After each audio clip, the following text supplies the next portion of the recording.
Red Devil football starts now. Handoff straight up the head, and up he goes for 5 yards. Touchdown, Red Devils. A combination of returning players, both seniors and underclassmen, led by seniors Jagger Mitchell. Jagger run ahead and finds the hole in the defensive line, and it's 8-0 Evanston. And Cade Frankham. The 30, he's got a gap all the way to the 40. Number 44 is going to return the opening kickoff of 2019 all the way.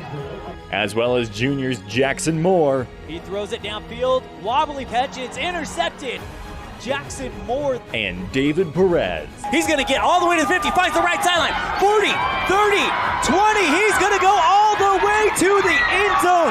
Touchdown, David Perez. Evanston returns 1 year older, stronger, and more experienced. Catch it all on 99.1 The Big Dog with live video streaming online at mylocalradio.com. Red Devil football is brought to you by Auto Farm Chevrolet, Dr. McKay Frankham DDS, Westar Printing, T-Bar S Body Shop, the Best Western Dunmar Inn and Legal Tender Restaurant, Hoover Chiropractic, Mountain West Business Solutions, Bear Lake Convention and Visitors Bureau, Rocky Mountain Yeti, Jen's Life Photography, Evanston Regional Hospital, the Come On in Casper, Rocky Mountain Sign, Plains Tire, Bear River Dental, Uinta County School District No. 1, Ellingford Brothers, and by Freeway Tire.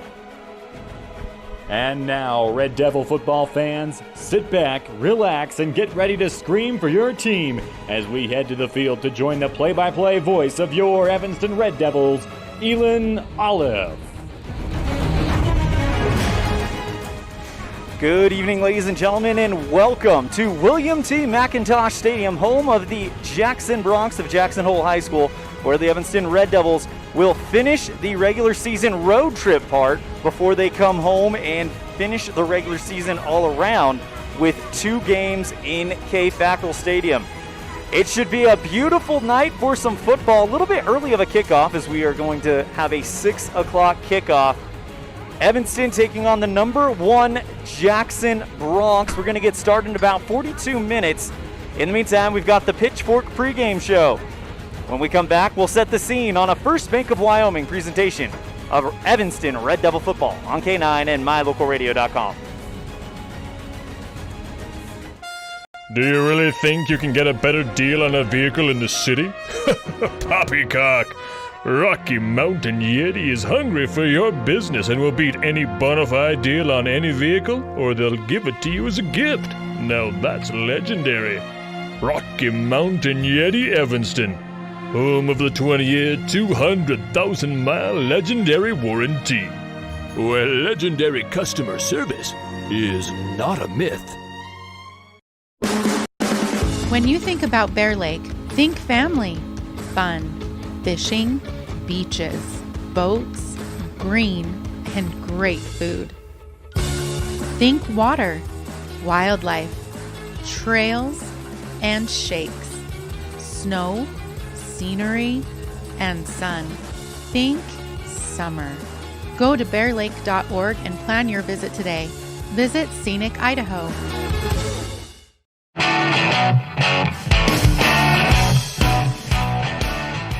Welcome back to William T. McIntosh Stadium in beautiful Jackson, Wyoming, where the Evanston Red Devils get ready to take on the top-ranked Jackson Hole Bronx on a Friday night in Teton County. Let's go ahead and set the scene. Coming into this week, the Jackson Bronx are the number 1 team on the WyoPreps Coaches and Media Poll with an overall record of 4-1, 2-0 in conference after wins against Star Valley and, of course, Green River last week, outscoring the Wolves 63-17 in Green River. As for our Evanston Red Devils, 1-5 regular season, 0-2 conference season, but it's not too late to turn it around.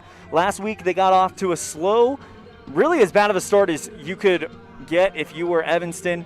But if we know anything about this team, it is they have heart and effort and a mental toughness that doesn't quit, as the 14 points that they scored against Cody was all in the last 2.5 minutes. So the Red Devils taking on the top-ranked team in the state, the Jackson Bronx, a chance to send a message.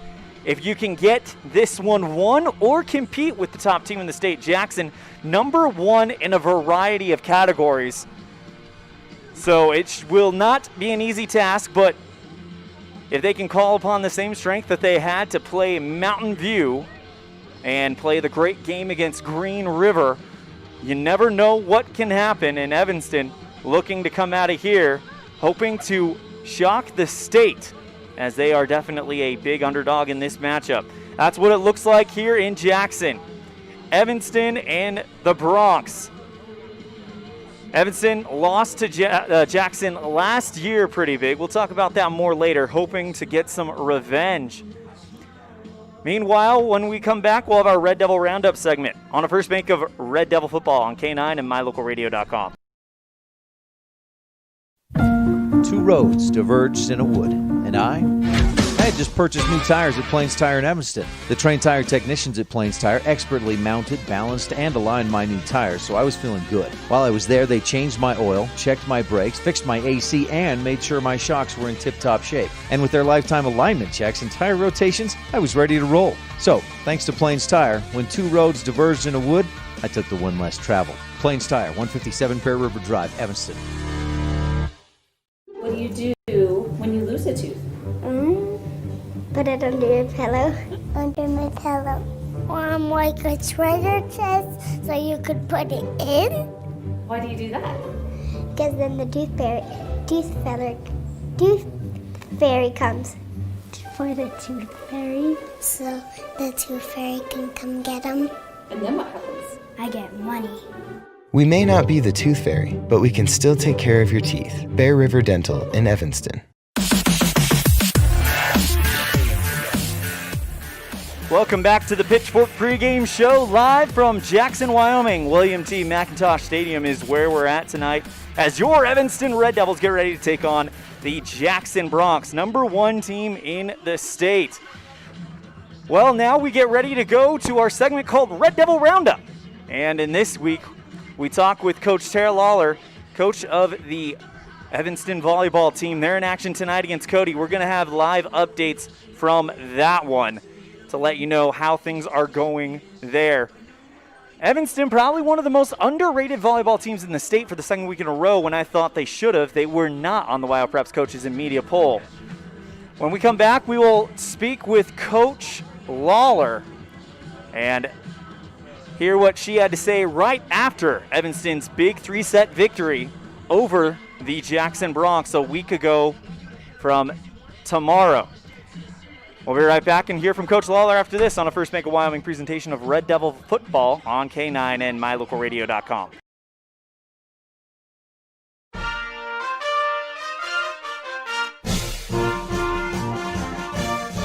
This First Bank of Wyoming presentation of Evanston High School Red Devil Sports is also brought to you in part by Jen's Life Photography.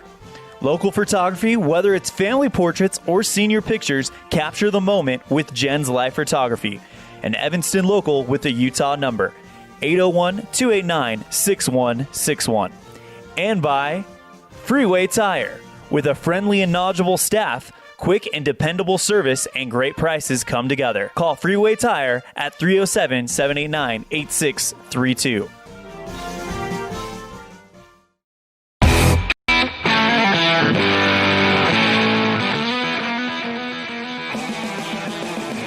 Joining me now, we have Evanston Red Devil head coach Tara Lawler. Coach Lawler, great performance by your girls today.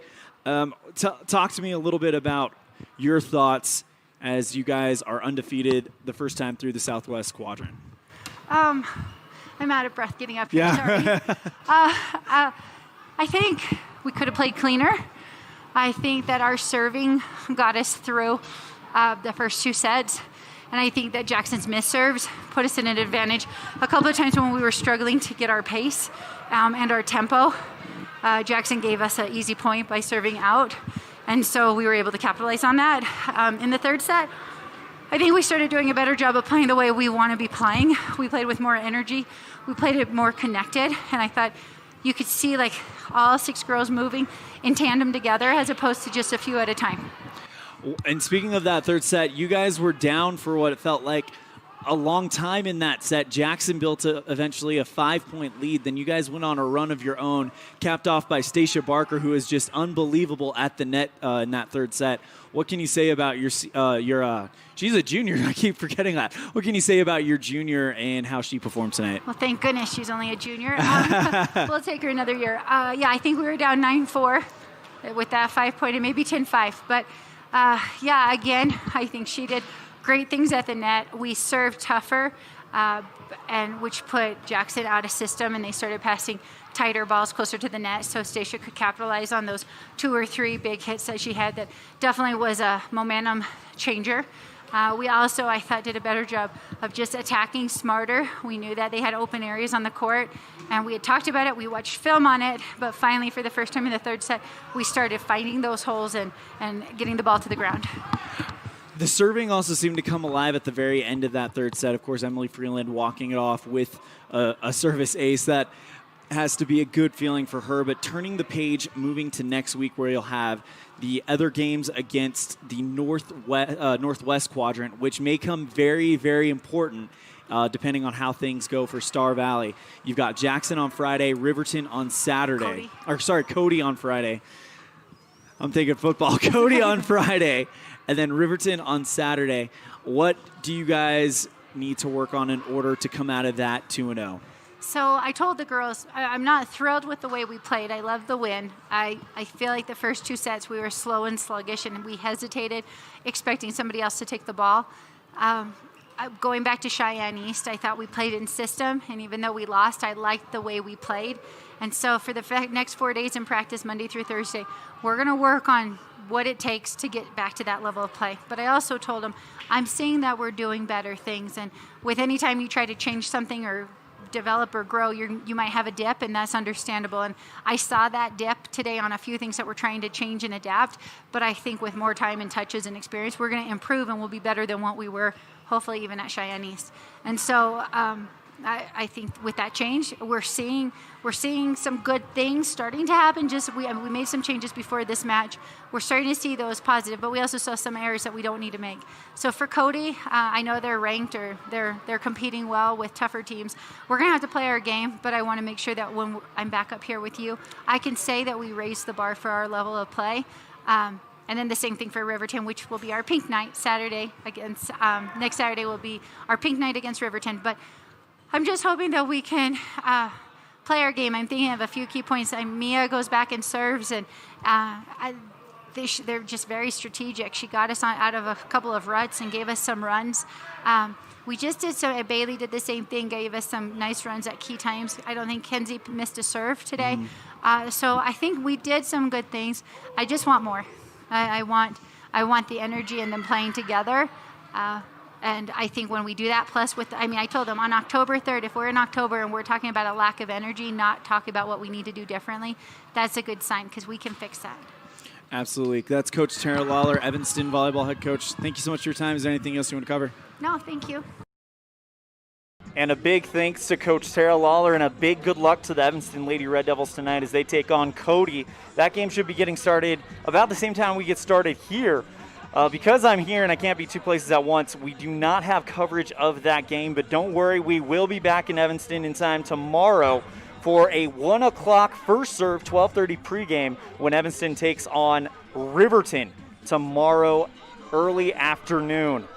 We're going to step aside. When we come back, we'll have our coaches show on a First Bank of Wyoming presentation of Red Devil football on K9 and mylocalradio.com. When do you schedule doctor appointments? In bed before I fall asleep. In the car waiting to pick up my kids. We can even do it after breakfast. We all lead busy lives. Online appointment scheduling puts you in control. In just 90 seconds, you can make an appointment with a primary care provider or specialist at evanstonanytime.com. Select the day and time most convenient for you. Enter some basic information, and just like that, you're scheduled for care. Schedule appointments for next day and beyond at evanstonanytime.com.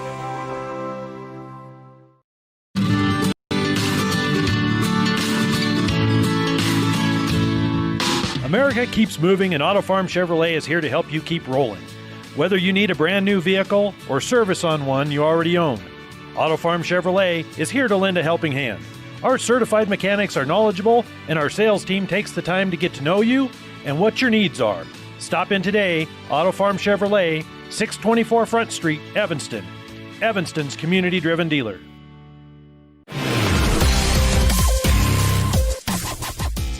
Welcome back to William T. McINTOSH Stadium. We are about 30 minutes away from getting started here as the Evanston Red Devils get ready to take on the number 1 ranked Jackson Bronx according to the newest YO Preps Coaches and Media poll. Before we got started tonight, we got a chance to sit down with Coach David Joyce of the Jackson Bronx. Now, Coach Joyce has kind of developed a reputation of going to programs that are struggling, helping them fix what needs to get fixed, and turning them into top-flight programs. And he has done that again here in Jackson after doing it in Arkansas and Colorado.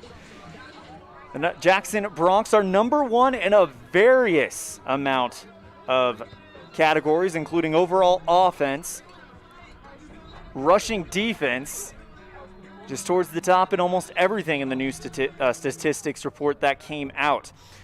Nobody sees the game the way the coaches do. When we come back, we'll hear from Coach David Joyce of the Jackson Bronx on a First Bank of Wyoming presentation of Red Devil football on K9 and mylocalradio.com. Signage is a critical part of your business. It helps customers find your front door.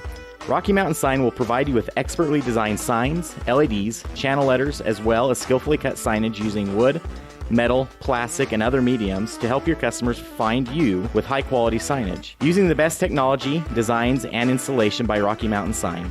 Your signage says a lot about your business. Work with the professionals at Rocky Mountain Sign, 243 7th Street in Evanston, Wyoming. In May of 2019, Uintah County School District Number 1 became the first school district in Wyoming to achieve a certified level 1 on high reliability schools by the Rosanna Leadership Center. We're focusing on 3 levels. Level 1 is a safe and collaborative culture. Level 2, effective teaching in every classroom. And Level 3 is a guaranteed and viable curriculum. We are certified Level 1 in safe and collaborative culture. This is Superintendent Ryan Thomas. Congratulations to everyone in our district. Keep up the great work. Uintah County School District Number 1, Pathway to Excellence.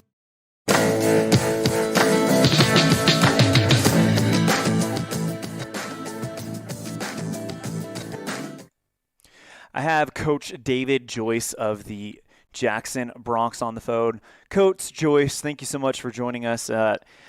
First off, congratulations on what's been a great year for you guys so far.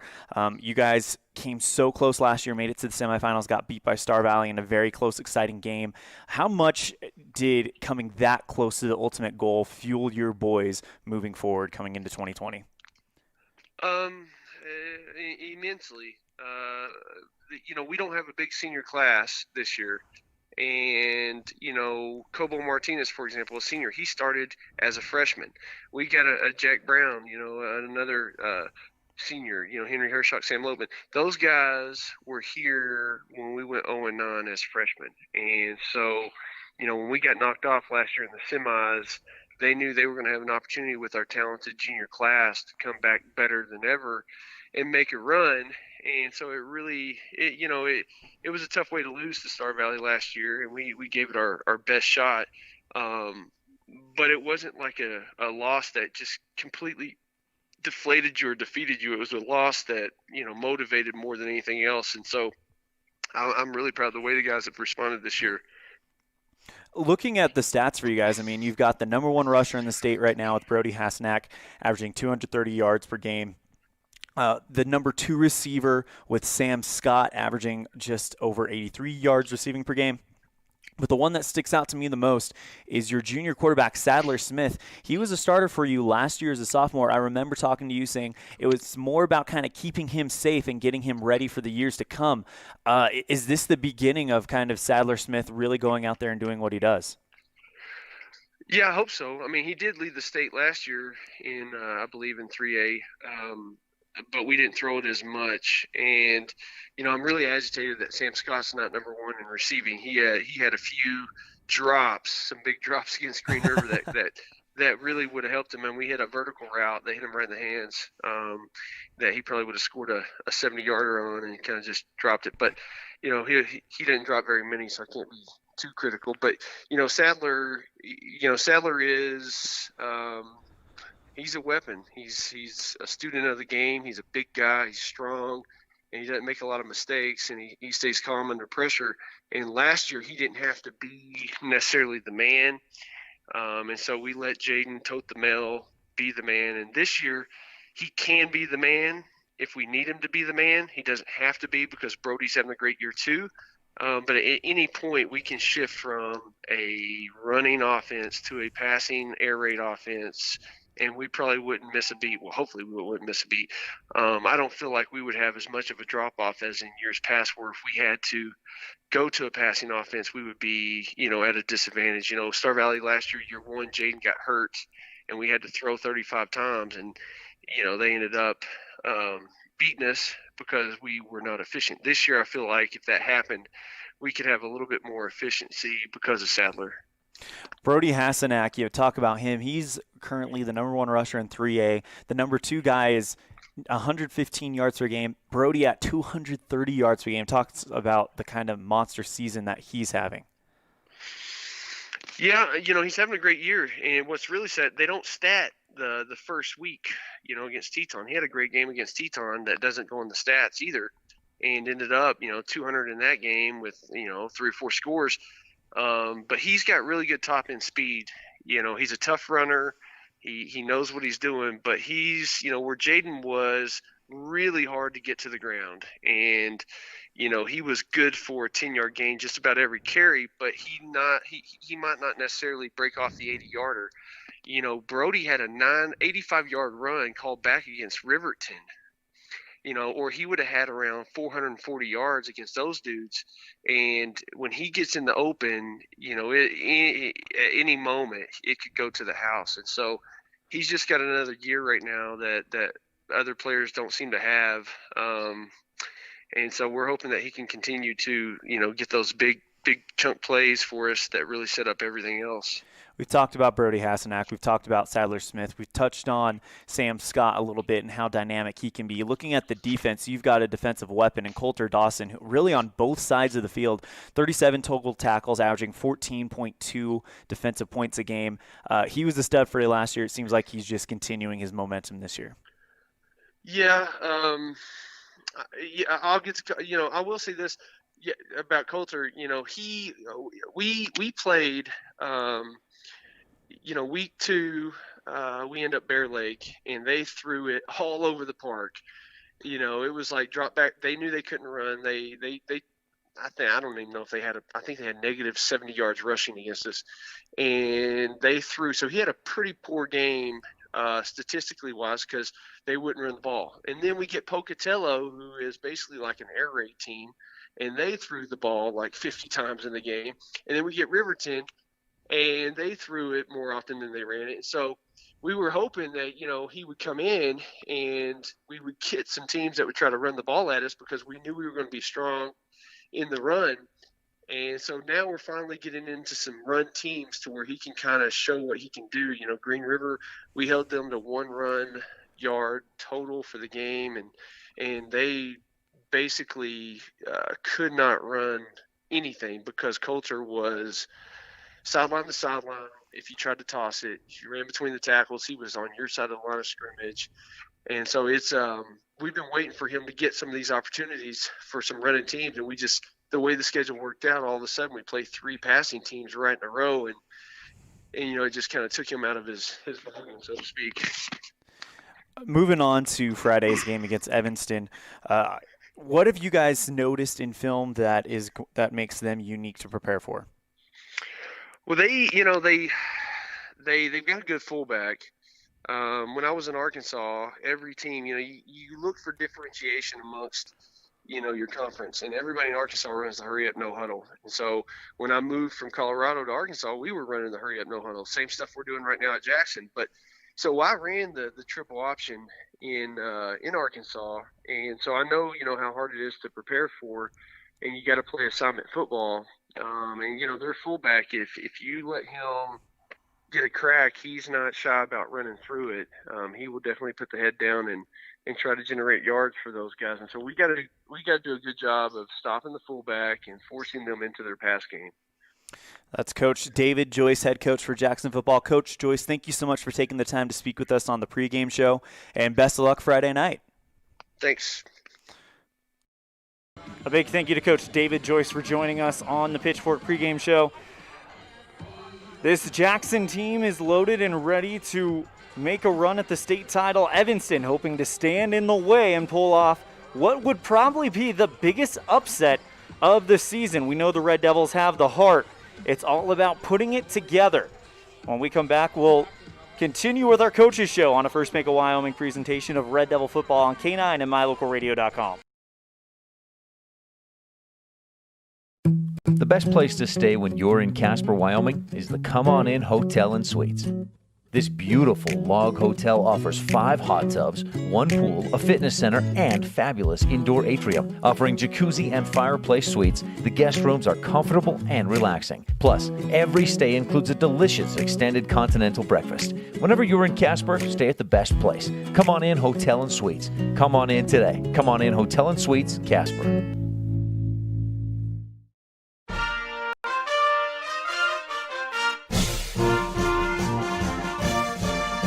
This First Bank of Wyoming presentation of Evanston High School Red Devil Sports is also brought to you in part by T-Bar S Body Shop. Let T-Bar fix your car. Call 307-789-2639. And by Hoover Chiropractic. Dr. Todd Hoover does all of the chiropractic work you need, as well as blood work, dietary supplements, a weight loss program, x-rays, and can help you get rid of migraines and allergies. Call Hoover Chiropractic at 307-789-0043.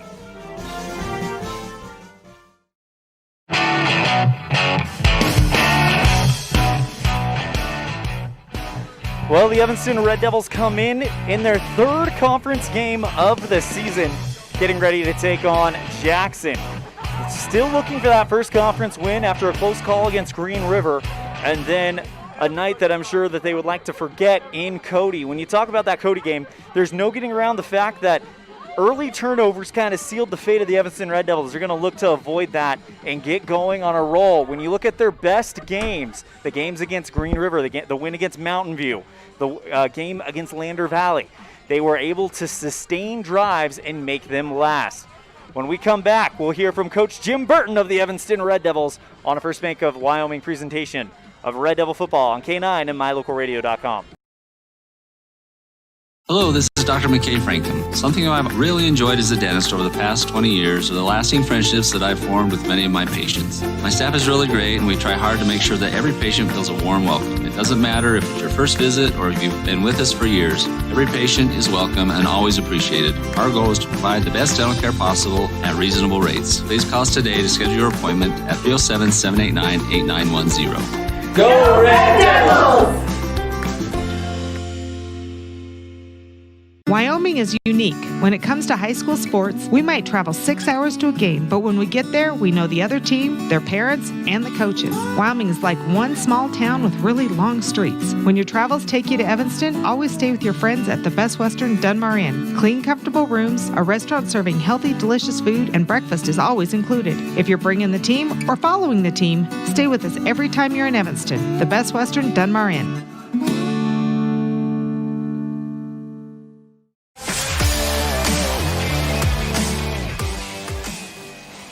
Here with head football coach for Evanston High School, Jim Burton. Coach Burton, we are 3 games away from completing the regular season. How grateful are you and the team to be able to get this far with things going relatively smoothly? We're really grateful to be playing. Again, that's a big part of, the players and the fans and everyone doing their part to make sure we can keep playing. Coach, we'll just put like a quick bow on Cody. Things just kind of got going Cody's way early, and they didn't really stop. How have the boys mentally recovered from that game on Friday night? Their kids are resilient. They understand. Things like this happen. Again, no one went out there planning for that to happen. But Cody's a good team, and they got going, and we just never quite caught up. We've got another good team this weekend in Jackson. They're the number 1 ranked team in 3A. They've really kind of been at the top from week 1. What are some things you guys are noticing about them that you guys think that might fall your way? Well, a big thing, they do like to load the box, which will allow us to maybe pass a little bit more. Defensively, we just got to contain, all of them, but they've got a good offensive unit. But hopefully we have a good game plan that we can contain them. You're not gonna stop those guys. Hasanak, what's he running for? 200 yards a game. I mean, and Sadler can sling it, and then of course they could always just throw it to Dawson. And he's a beast. So lots of big play guys. But again, we've got to contain it. We got to slow it down. And then offensively, our job is to keep the ball away from them. So. Seems like if it's gonna be a win, it's gonna be a shootout type win where points are gonna have to go on the board, and you guys are just gonna have to be the ones who make the final play of the game. Yeah, we're gonna have to make our own luck, and do that with our effort, and do that with continuing to finish plays. We saw Derek Johnson come in and play a little bit of running back, and he seemed to be pretty effective against that Cody line towards the end of the game. Can we anticipate a little bit more of that against Jackson? Oh, yeah. We were getting a little thin there at running back, and so he filled in. And, again, that's a kid that just doesn't know how to stop. So he's going to go, go, go. He runs hard. He blocks well. He's scoring 12, 13 defensive points every game. The kid's motor doesn't shut down, and so he's a big asset. Speaking of your running game, it's led by senior Jagger Mitchell, who usually is definitely one of those guys who just runs into the pile and keeps his feet moving no matter what. Is that mentality going to be necessary to beat Jackson on Friday? Oh, yeah, definitely. And Jagger's going to be a big part of that. Jack's going to be a big part of that. And our receiving core is going to have to step up as well. So we're hearing like Cade Frankham will not be available for the game on Friday, so that, of course, means Stetson Wiedrich is going to have to step up. Who are some other guys that you're looking to step up and fill those shoes in the receiving core? Peyton Cornea, Jake Robinette, Cooper Morrow is going to have to step up. All those guys, the role guys that come in and just come and do work are going to have to step up big time. Kind of transitioning to that do-your-job mentality, is that kind of taking hold within the team right now? That's the big thing. We have a big mentality. Effort's always there, but sometimes it's, I'm trying to cover two gaps when I've got one. Doing your job has been kind of a mantra, and we're just trying to hound it home that if you can trust the guy next to you and you can do your job, we're going to be successful. If not, we're going to have problems. That's Coach Jim Burton, head coach for Evanston football. Coach, thank you so much for your time. Good luck against Jackson. Is there anything else you want to cover? Nope, thank you. And a big thank you to our head football coach. That's our coach, Jim Burton, for joining us on the pregame show. We're going to step aside. We're about 12 minutes away from kickoff. When we come back, we'll talk about what happened last time these two teams met, as well as four highlight players on each side for for Jackson and Evanston on a First Bank of Wyoming presentation of Red Devil football on K9 and MyLocalRadio.com. The best cement comes from Ellingford Brothers in Evanston. They've been mixing cement for every type of job for generations. Major construction, road and bridge, cement blocks, foundations, sidewalks, curb and gutter, cement steps, septic tanks, and water troughs. No job is too large or too small. Make sure you get the best quality cement available at the best prices. Always get your cement from Ellingford Brothers. Call today. Ellingford Brothers. We know cement. 307-789-1515.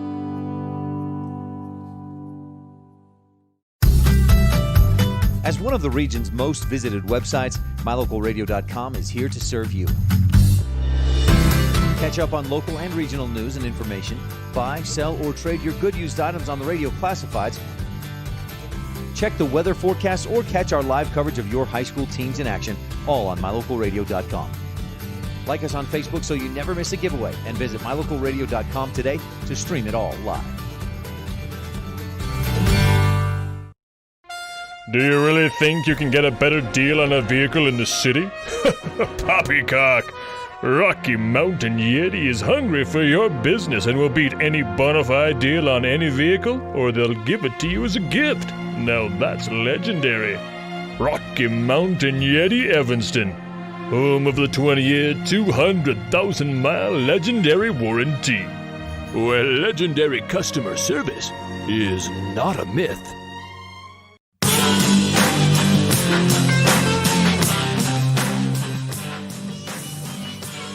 Welcome back to William T. McINTOSH Stadium, home of the #1 ranked this year Jackson Bronx, according to the latest YO Preps Coaches and Media poll.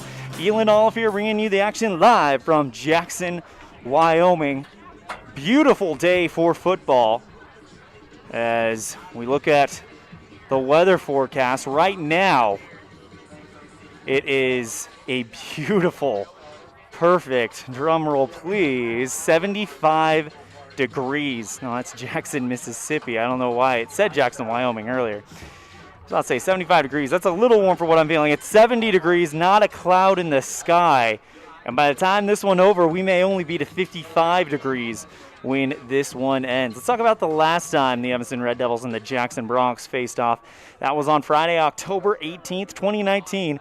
Jackson wins it 62-13. 48 first half points, unanswered points for the Bronx. But the second half, Evanston were able to tighten it up and play with them. Second half, it was 14-13 Jackson, but Evanston looking to reverse their fortunes against this Bronx team. Let's go ahead and talk about some players that we need to look out for tonight. First for Jackson, we've got their starting quarterback, junior Sadler Smith. Threw 276 yards against Riverton earlier in the year. 55 completions out of 96 attempts. Total yards, 908 yards. And that's #1 in the state. 6 touchdowns for only 2 interceptions. So very, very productive in the passing game. Also keep an eye on the big man, Coulter Dawson. 7 defensive points per game, 37 tackles, 7.4 tackles per game. And he's got 19 solo tackles. For Jackson, you've also got Sam Scott, 83.4 yards per game. That's good enough for second in the state, the receiver for Coach David Joyce. He's averaging 26.1 yards a reception, and that is good enough for first in the state. Also, the big weapon for the Bronx, Brody Hassanak, the running back, averaging 230 yards per game. That's #1 in the state. Also, 7.2 yards per attempt. That's good enough for #1 in the state. 1,151 total yards. That is good enough for, you guessed it, #1 in the state with 13 touchdowns, and no surprise there, #1 in the state for Hassanak. For your Evanston Red Devils, Jackson Moore, the quarterback. His best passing game was against Green River, 164 yards. He's got 13.6 yards per reception, 326 yards total, 3 touchdowns to 9 interceptions. We'll also be keeping an eye on Quentin Elmer. He is right now the lead receiver for the Evanston Red Devils, averaging just under 27 yards per game. As they're going to go ahead and play the national anthem. When we come back, we'll have the kickoff, and we'll finish talking about who we need to look out for on the Evanston Red Devils. This is the First Bank of Wyoming presentation of Red Devil football on K9 and MyLocalRadio.com. A yes vote for the Fieldhouse Initiative on November 3rd benefits Evanston, plus makes a huge difference in the lives of Evanston High School students. Teams won't have to practice in the snow. They can run on a track instead of through the halls, and with more space, practice times can be adjusted. A yes vote November 3rd gives Evanston a place to host tournaments and other special events that generate revenue for our economy. Vote yes for the Fieldhouse Initiative November 3rd. Paid for by the Committee to Build the Evanston Community Fieldhouse.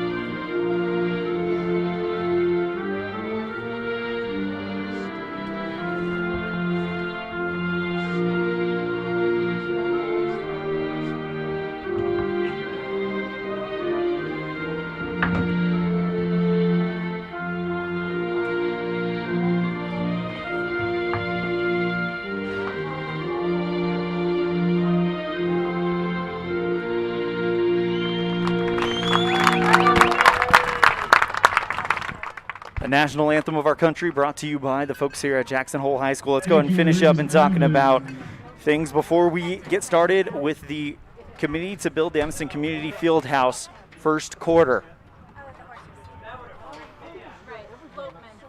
Anyway, Quinn Elmer leading the team at 27.6 yards reception per game, 22.2 yards per reception for Evanston, 133 total and 1 TD. Also, we're going to be talking about and keeping an eye on Jagger Mitchell. 85.6 yards per game, 4.1 per attempt, 428 total yards, and 6 rushing touchdowns, good enough for third in the 3A. And then we'll keep an eye on defensive lineman turned running back Derek Johnson. Johnson averaging 16.8 points, defensive points per game, 33 total tackles, and 6.2 tackles per game. We are about 4 minutes away from getting started on the first quarter, brought to you by the Committee to Build Evanston Community Fieldhouse. For all the important information on this project, visit Facebook Evanston Community Fieldhouse. Right now, they're doing the coin toss. Sam Scott going out to meet Jagger Mitchell. So we'll keep an eye on this one. Just a reminder, guys, gals, please do best to keep your mask on when not eating and use 6 foot space between your groups.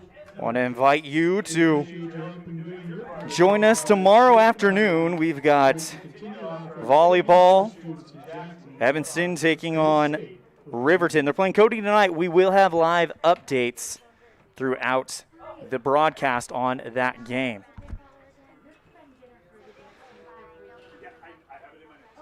And Evanston will be going from left to right in their white uniforms, red numerals. And Evanston's going to be kicking it off.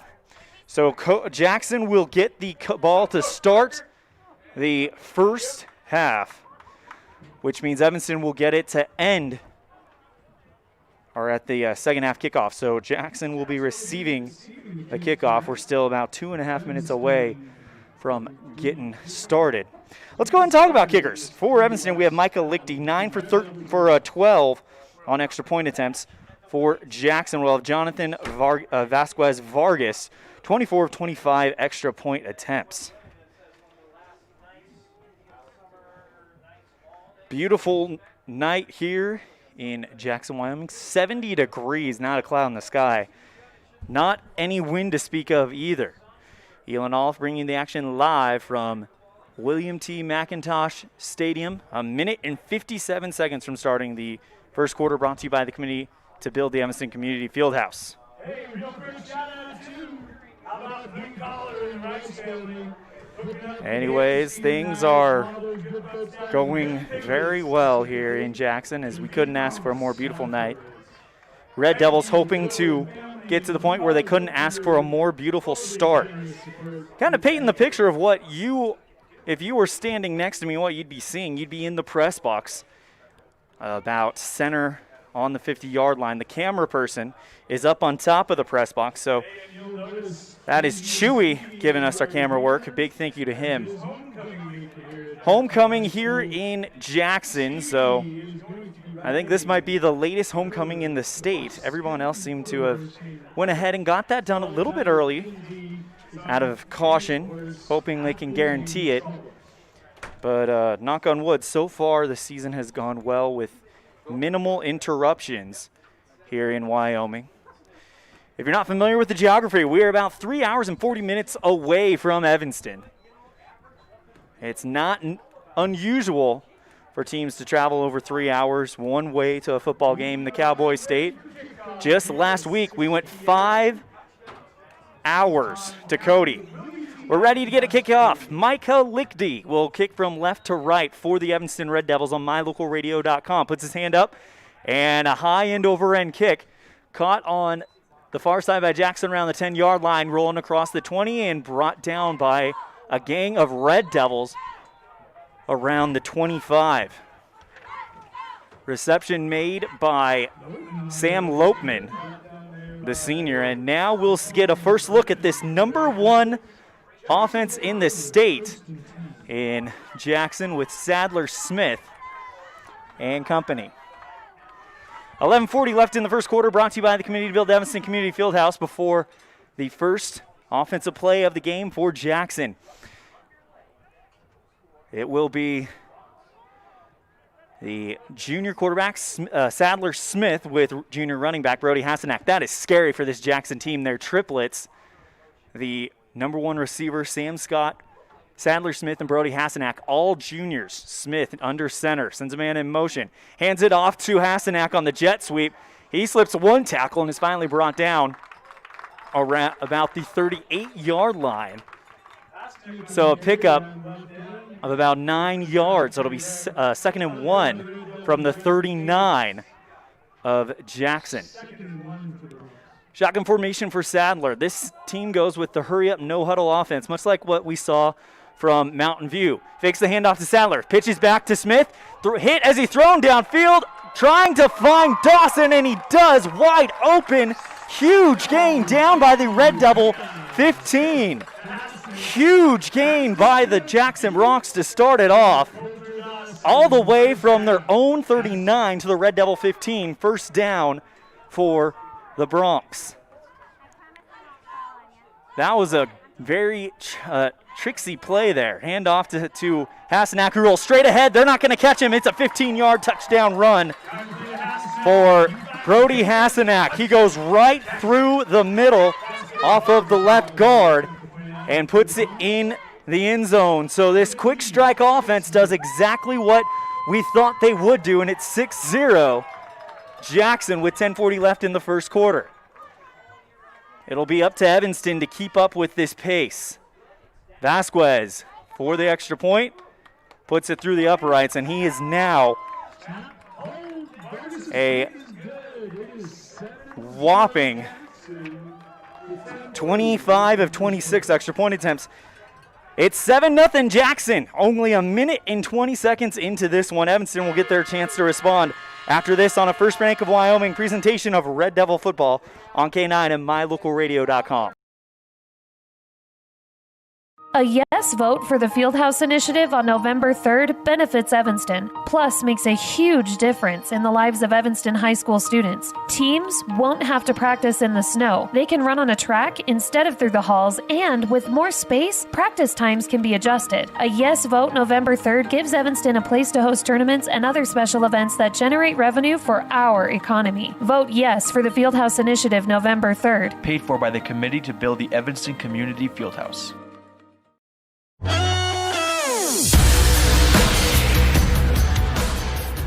It took 2 plays for Jackson to go from their own 35 down into the end zone, and it's already 7-0 Broncs on the Impact Physical Therapy scoreboard in the first quarter, brought to you by the Committee to Build Evanston Community Fieldhouse. Evanston will get ready to return to get their first offensive drive. They're going from left to right on mylocalradio.com. Jonathan Vasquez Vargas to kick off for the Broncs. They are in a very Oakland Raiders-ish uniform, all black with silver numerals. Caught in the end zone and waved off as a touchback. That was Brandon Van Giesen.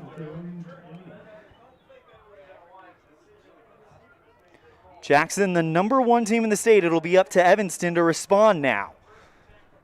1st and 10 from the 20 for the Red Devils. And this will be the first time we see this Red Devil offense. One thing that's a little worrisome is the ball is placed on the near hash for Evanston fans, is Jackson allowing 40 rushing yards per game. We'll see if that forces Evanston to go to the air more. And fake handoff to Jagger Mitchell. Pitches to the outside. It's off of the hands of Stetson Wiedrich. He's able to jump down on it, but Jackson saying they've got the ball. And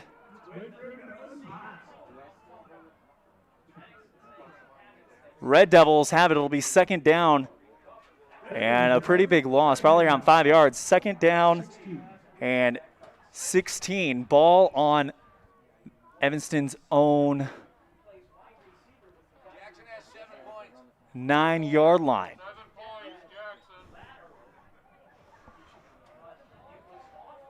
Under center for Jackson Moore. Sends a man in motion. Handoff to, keep it, and pitches to the outside. This time, on the run was Cooper Morrow. He can't turn the corner, and it'll be no gain on the play. It'll be 3rd down and 16. Evanston needs to cash in this one to get a Billy, Beverly, and Paige Tannenbaum first down. Go Red Devils from the biggest fans of Evanston from the state of California. Ball on the 15-yard line. They've got to get out to the 30 for the first down in their own territory. Moore in the shotgun position, takes the snap, dropping back to pass, trying to find room downfield, and he's going to tuck it and run. Finds the near sideline and steps out of bounds around the 30. It's going to be close. Did he pick it up? And waiting for the official word. Moore picked up 15 yards, and it is a Paige, Beverly, and Billy Tannenbaum first down thanks to the 15-yard scramble by Jackson Moore. Ball will be on the 31-yard line of Evanston. That was a shot in the arm the Red Devils needed, as it looked like they weren't able to do much against this Jackson defense in the first 3 plays. But now Evanston maybe has some momentum on their side. Shotgun formation for Jackson Moore. Takes the snap. Hands it off to Jagger. Nope, it's a fake. Pitches to a wide open man at the 40 and out to the 45. A good gain.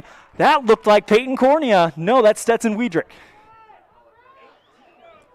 18-yard gain. It'll be another Paige, Beverly, and Billy Tannenbaum first down. This is exactly how Evanston wants to get started. They need to make drives last and keep the ball out of the explosive Jackson offense's hands. Ball about the 46, 47-yard line for Evanston. Moore fakes handoff to Mitchell. Pitches to screen pass to Wiedrich, who fights forward for a couple yards. It'll be a good gain, about 5 yards for Stetson. 2nd and 5, and the ball spotted on the 46 of Jackson. So Evanston moving the ball against this Jackson defense. Ball on the near hash. Moore, the junior quarterback, goes under center.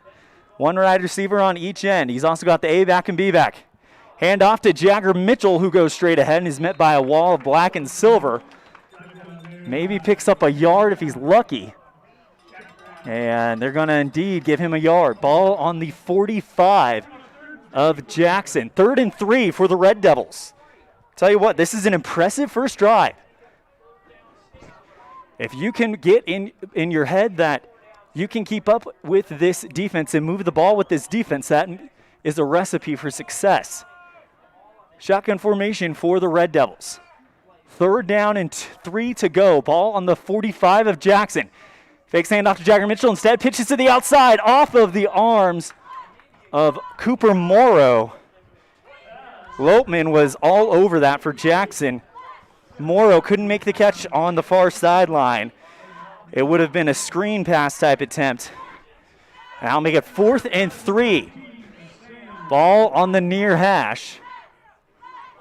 So an impressive opening drive for the Evanston Red Devils, but it may not end in nothing but a punt. Jagger Mitchell will go back to punt it for Evanston.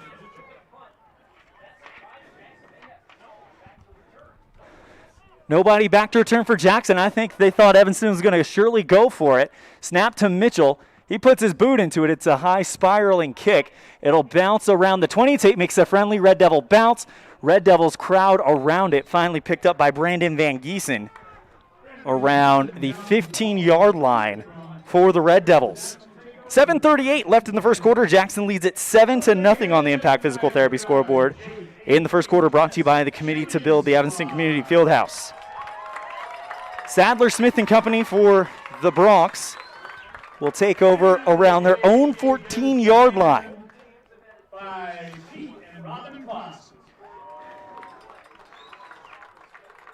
Only 2 offensive plays so far by Jackson. It was capped by a 15-yard touchdown run by Hassanat. Handoff, and he's got a massive hole. That was a good run there by Sam Scott, who takes it on the jet sweep, goes to the near side, gets stopped at the hash. Another first down for Jackson. Smith looking to throw a bullet pass. That one nearly picked off. Brandon Van Giesen on the coverage. Almost a chance to pick that one up, and if we get an interception against Jackson in that play, it completely flips the momentum. 2nd and 10 for the Bronx. Ball on the 26, 27-yard line of Jackson. Shotgun formation for Hasenack. He takes the snap, hands off to Hasenack, and diving forward for 3 yards will be the junior, number 2 for Jackson. It'll be 3rd and 7. Jackson going with that no-huddle offense. Takes the snap. Smith pitches to the outside. Hasenack, he's got room on the far sideline. Tackled out of bounds after a gain of about 10 by Jagger Mitchell around the 46, 47-yard line. Or 42, 43-yard line, excuse me, for Jackson. It's another first down for the Bronx. 7-0. Jackson on top of the Impact Physical Therapy scoreboard, but Evanston, I think, surprising Jackson a little bit. Sadler Smith takes the snap. He looked to pass, and now he's going to run. He goes up the middle. He's got room to run across midfield. Brought down at the 40 of Evanston. That play started at the Evanston 40, and a 20-yard rush by Sadler Smith, the quarterback out of Jackson. Another no-huddle look, shotgun formation, 2 wide receivers on each end. It is a pass. Smith throws a bullet pass. That one caught by Scott at the 20, 10, 5, far side, touchdown, Bronx. Sam Scott, the junior, with a 40-yard touchdown pass. And it is 13-0 on the Impact Physical Therapy scoreboard. Vasquez to kick the extra point for the Bronx.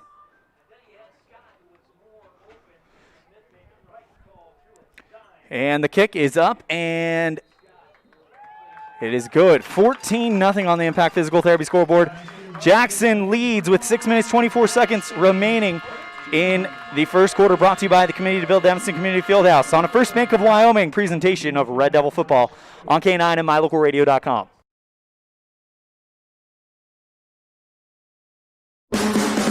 When you think about Bear Lake, think family, fun, fishing, beaches, boats, green, and great food.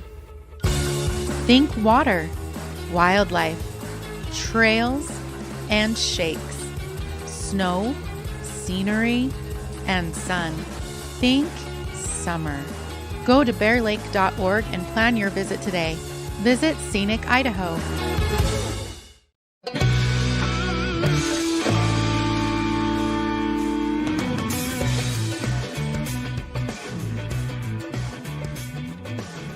Red Devils to receive the kickoff after a 40-yard touchdown pass to Sam Smith from Sadler Smith. Sam Scott, excuse me, the receiver. Sadler Smith, the quarterback, as Jonathan Vasquez Vargas to kick it off for the Jackson Bronx. 6:24 left in the first quarter, brought to you by the Committee to Build Evanston Community Fieldhouse. And that one, just kind of a pooch kick. It's headed for the sideline. It could take a bounce and go out of bounds. Van Giesen fields it at the 20, goes to the left side, and is completely upended by Jackson's Andy Ramirez Melendez, the junior, with a good play, and it'll be poor field position for Evanston. They've got to try to get it across that 20. Very similar to what we saw last time. Poor is probably a strong word. Apologize. But not ideal field position, as actually they moved it up to the 20. 1st and 10 Red Devils from their own 20. Trail 14-0, but the good news is that first drive is the type of drive you want to see if you're a Red Devil fan. Trying to shake out the rust after the start from Cody. It was definitely not that type of start. Snap to Jagger Mitchell, or Jackson Moore. He keeps it on the option, pitches it, tries to pitch it outside, ball's loose, picked up by Jackson. Is it ruled an incomplete pass? It is ruled an incomplete pass. So that option pitch is going to be ruled an incomplete pass, which means Evanston will keep control of the ball, and we avoid what we saw to begin the game last week.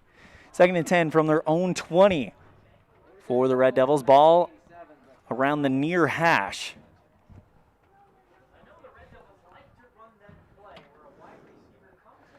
Evanston, it usually goes to that play where the wide receiver goes in motion and they pitch it to the outside, but it's kind of bit them lately. Wondering if they'll keep running that one. Shotgun formation for Jackson Moore. Takes the snap. He drops back, looking to pass, goes short to Jagger Mitchell. Caught at the 15, across the 20, and headed on his way. Jagger Mitchell all the way to the far sideline. That'll be close to a first down. We'll see if they give it to him. It is a little short. It'll be 2nd and inches for Evanston. Great job by Jagger Mitchell to find that far sideline and get there. 3rd and inches after the incomplete pass, and then the run by Mitchell. Ball on the 29 of Evanston. They got to get it across the 30 to pick up the first down. Strong I formation for the Red Devils. Sends a man in motion, handoff to Jagger Mitchell. They try to push the pile.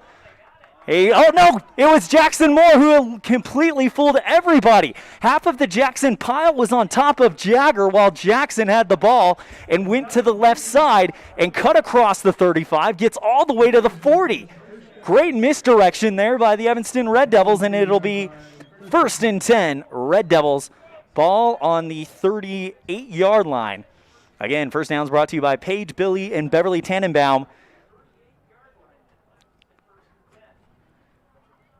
The biggest Red Devil fans out of the state of California. 4:50 and counting left in the first quarter. Under center, Jackson Moore. Hands out one to Derek Johnson, and he goes forward, is wrapped up by this Jackson defense. Got to remember, Jackson only allows 40 yards per game on the ground. As the big senior Derek Johnson, who we saw make his fullback debut last week and was very effective against Cody with a touchdown. Picks up about 2 yards. 2nd and 8, ball on the 41. They've got to get about to midfield for the first down. Handoff to Jagger. He might get a yard if he's lucky. And it will be no gain. 3rd down and 7 to go. Ball on the 41-yard line. They got to get to the 48, 49-yard line of Jackson in order to pick this one up. And then after the pile, this first down brought to you by Paige, Beverly, Billy, Tannenbaum. They need a Farmers Insurance, the Jeff Piper Agency touchdown. They can get that and get on the board early. That is going to be the key in not going down by 3 scores. Shotgun formation for Jackson Moore. Fake pass, it is picked off, tipped up by Coulter Dawson and brought in by Jackson's number 42, Stephen Heffron. The senior makes the interception. Coulter Dawson, the big linebacker, deflected it up, and Heffron was able to haul it in on the deflection. It's an interception, and Jackson will take over around the Evanston 35-yard line. Jackson 35 yards away from going up 21-0 here in the first quarter. Red Devils need to do what Coach Burton talked about in the pregame show. Said you can't stop them, but you can contain them. Sandler Smith hands off to Hasenak. It's a trick play. Pitches it back to Sadler Smith on the left sideline. He goes across the 35 and brought down at the 30. It'll be close to a first down. Pickup of about 7 yards on the play. It'll be 2nd and a long 4. Sadler Smith hands off to Hasenak immediately on the shotgun snap. He goes to the outside lane, brought down by Riker Case on the near sideline. And now the Red Devils dealing with Jackson on their own 15. Sadler Smith in shotgun formation, hands off to Hasenak. He goes straight through the pile and gets to about the 6 or 7 yard line before he's wrestled to the ground. It looks like Stetson Wiedrich in on the hit. Jagger also there as well. It'll be second down and about 3 to go. They got to get to the 5-yard line. Handoff to Sadler Smith. He breaks crossings out the first down. He'll get the touchdown in the near corner.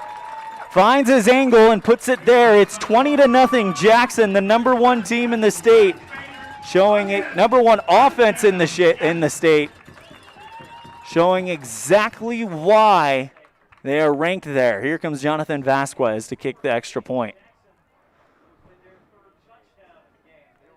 3 touchdowns now as Sadler Smith picks up his second.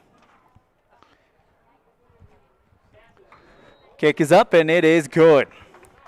21-0 Jackson to start this one out. Evanston cannot let this one get out of hand with 2:10 left to go in the first quarter, brought to you by the Committee to Build the Evanston Community Fieldhouse.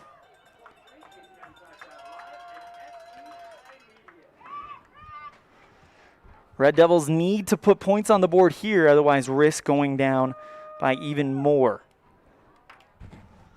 Just a reminder, Jackson, the number 1 passing offense, the number 1 rushing offense. Brody Hasenack, the number 1 rusher in the state. Number 2 is at 115, Hasenack at 230 per game, so it's not even close. That tells you what kind of offense the Red Devils are squared up against today. Jonathan Vasquez Vargas will kick it off to the Red Devils, moving from left to right as the sun starts to go down here in Jackson, Wyoming. We're facing that sun, so as soon as that sun goes down, we will have a clear view of everything. Jonathan Vasquez Vargas to kick it off for the Bronx. He's got pink cleats on as he boots with his right foot here at William T. McIntosh Stadium. Beautiful Jackson, Wyoming, 3 hours, 40 minutes down the road from Evanston. It's a short squib kick, and that one is headed out of bounds. And a smart move there by Evanston's Phoenix McComb. The sophomore was chasing it down, but saw he was going out of bounds, so he'll let it go. The flag is thrown, and Evanston will get the ball at their own 35. So this is the best field position Evanston has had, and with the way that they've been able to move the ball, this could be a turning point for Evanston. It has to be a turning point for Evanston. Otherwise, with the way Jackson is scoring, you've got to give yourself a chance. And the first step is breaking through. It's a lot like when we talked to baseball coach Chad Thompson. He says that first run is the hardest to get. Very much the same thing in football. That first touchdown is the hardest to get. Jackson Moore, he's got pressure, and now he'll go to the right side and steps out of bounds around the 38-39-yard line. So pick up of 3 to 4 yards for Jackson Moore and the Evanston Red Devils. That was one of those plays where they brought the pressure, and the quarterback had no choice but to make something out of it. Second down, 7 to go for the Evanston Red Devils. They got to get out to the 46 of Evanston in order to pick up the first down. Ball around the 38-39. Handoff to Jagger Mitchell. He's hitting. The ball is loose. Diving on top of it. A huge play there by Cooper Morrow to keep Evanston in possession there. They'll lose yards on the play. It'll take them all the way back to about the 33-yard line of Evanston. They got to get out to the 46 in order to pick up that first down. Timeout call by Jim Burton. We're going to keep it right here. Want to give a big thank you to all of our format sponsors for this year. We've got First Downs brought to you by Paige Beverly and Billy Tannenbaum, the biggest Red Devil fans in the state of California. And then we also have Touchdowns brought to you by Farmers Insurance, the Jeff Piper Agency. And right now, Evanston needs to get those Farmers Insurance, the Jeff Piper Agency touchdowns rolling. 1:40 remaining in the first quarter, brought to you by the Committee to Build Evanston Community Fieldhouse. For all of the important information on this project, visit Facebook, Evanston Community Fieldhouse. Red Devils come out after the timeout. Ball is on the 33 of the Red Devils. It's 3rd and long. They got to get to the 46 in order to convert this first down. Jackson Moore under center. Jagger lined up in the backfield. Moore dropping back to pass. Jagger trying to block, but it forces Jagger to go out of the pocket, or Jackson to throw out of the pocket and throw out of bounds. So it'll be 4th and 14, and Jagger Mitchell will come on to punt it away for the Red Devils. Pressure brought by that Jackson defensive line, and Jackson Moore had no choice but to get out of the pocket and wisely throws it away.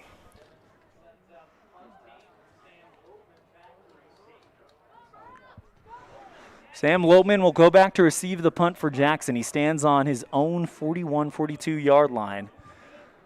It'll be 4th and 14, ball on the Evanston 33-yard line.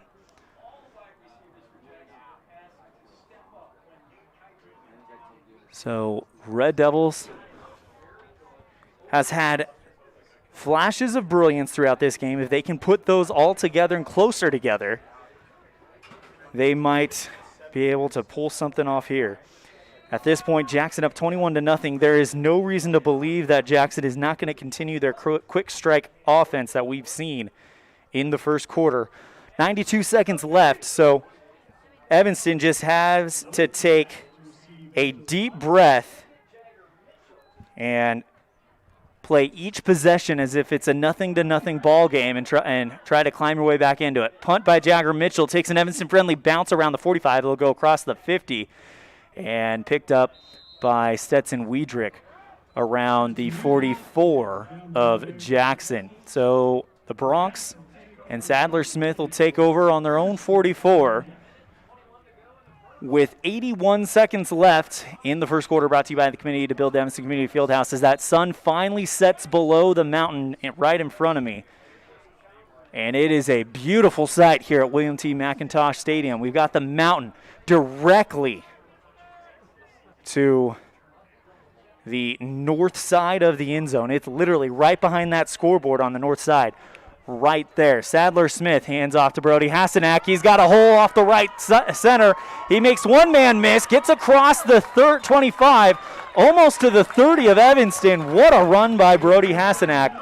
And it'll be 1st and 10 Jackson. Evanston needs to somehow find a response to Hasenack. But then again, he's averaging 230 yards per game. So, like we keep saying, you can't stop him.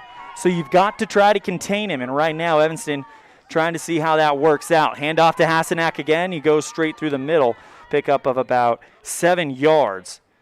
It'll be 2nd and short for the Jackson Bronx. 2nd down, 3 yards to go. Ball on the 26-yard line. Sadler Smith finds Coulter Dawson on the far sideline, makes one man miss, caught at the 25, and he sprints into the end zone. Touchdown, Coulter Dawson. The big tight end, Coulter Dawson, goes in from about the 30-yard line, so we'll call it a 30-yard touchdown pass for Dawson. And now Jonathan Vasquez Vargas, a name we are getting more and more used to calling, kicks it through the uprights, and it's 28-0 in the first quarter. 31.7 seconds left here in the first, brought to you by the committee to build Evanston Community Fieldhouse.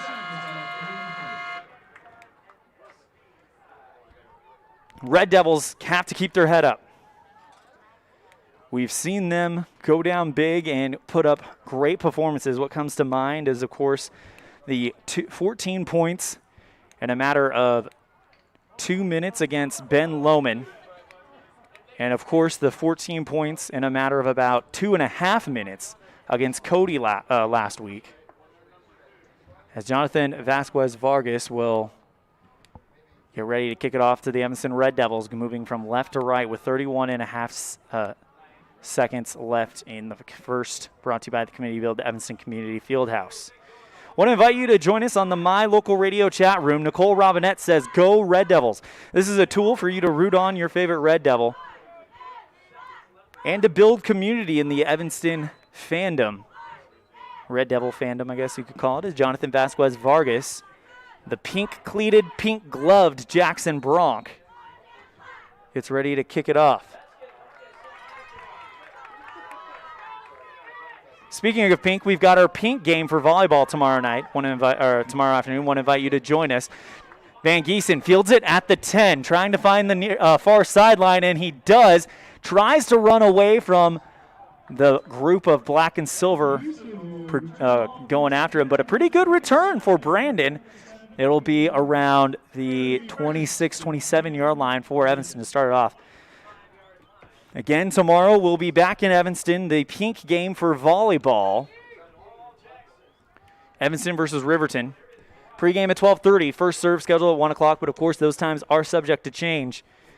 The pink game is a way to raise breast cancer awareness. Back to the action in front of us. 22.7 seconds left in the first quarter. 28-0 Jackson on the Impact Physical Therapy scoreboard. Jackson, Jagger Mitchell gets the pitch, goes for a pass, tries to find a wide open Stetson Wiedrich at the 40, but he underthrows him.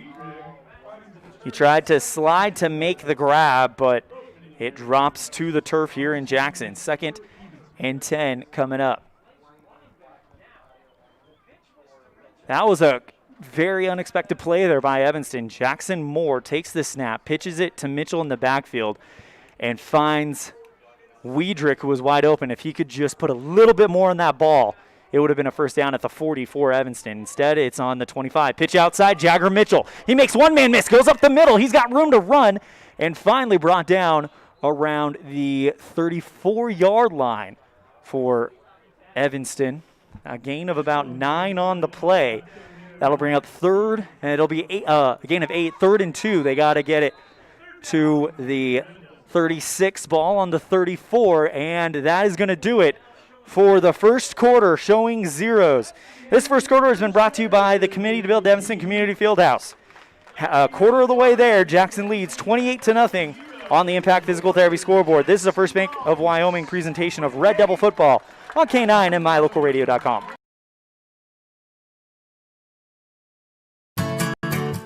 Receive the best service in the industry when you lease or purchase office equipment from the professional, friendly staff at Mountain West Business Solutions. With a guaranteed quick turnaround time, we will save you money, time, and energy with quality products and customer service that is unmatched in the industry. Serving customers in Wyoming and Utah, Mountain West Business Solutions is a local company with a toll-free number, 866-583-9925. Call us today.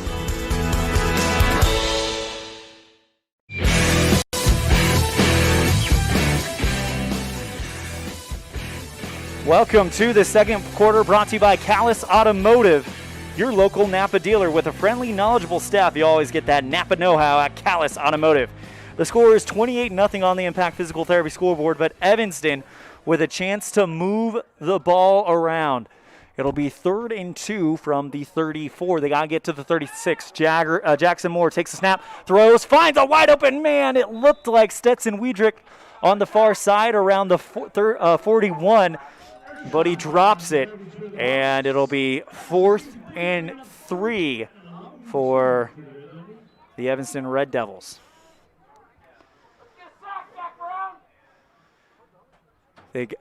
We'll see if they go for it.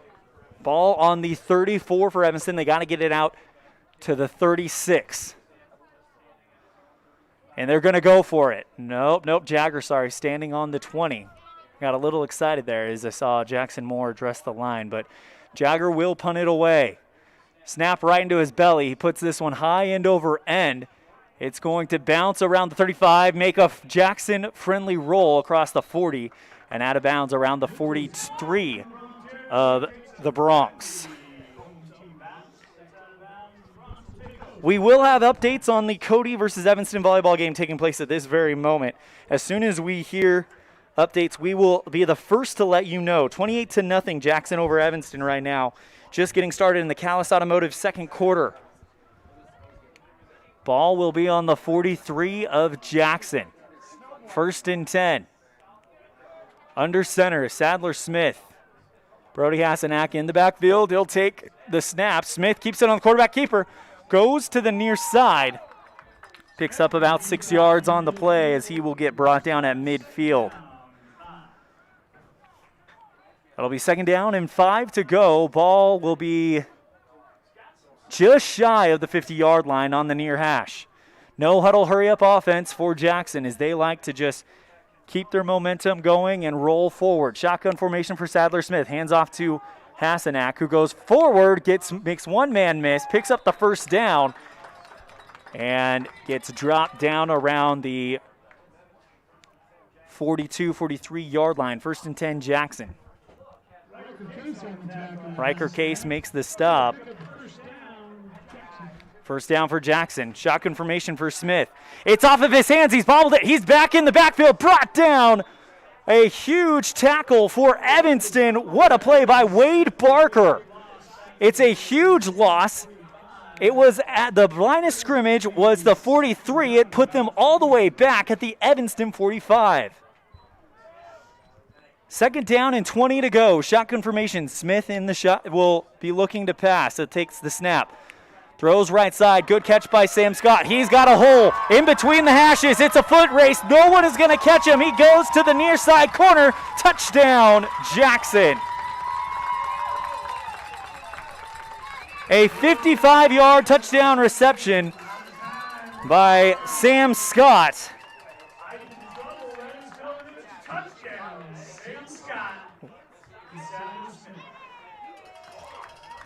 So it'll now make it 34-0 Jackson with Sadler Smith and Sam Scott. That is the 2nd time that they've hooked up for a touchdown today. Kick is up, and it is good from Vargas.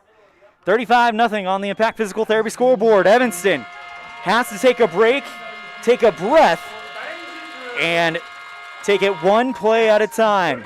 They trail Jackson 35-0 on the Impact Physical Therapy scoreboard. We'll be right back after this on a First Bank of Wyoming presentation of Red Devil football on K9 and My Local Radio. When your vehicle needs new tires, any tire store can get you back on the road. But only Plains Tire can get you rolling again with the peace of mind that you were treated well, paid a fair price, and that you'll be taken care of for the life of the tire. At Plains Tire, trained tire technicians mount and expertly balance your new tires, replace the valve stems, and hand check each lug nut to make sure it's all tight and secure. Plus, you'll get lifetime alignment checks and tire rotations only at Plains Tire, 157 Bear River Drive, Evanston. Visit plainstire.com.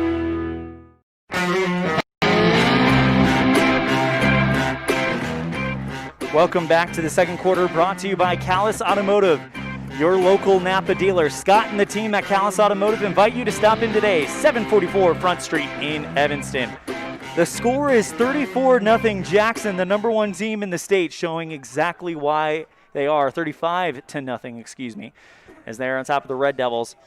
Vasquez Vargas to kick it off for Jackson. It's a high end over end kick picked up by Stetson Wiedrich around the 20. Gets across the 25 and goes into the pile of black and silver.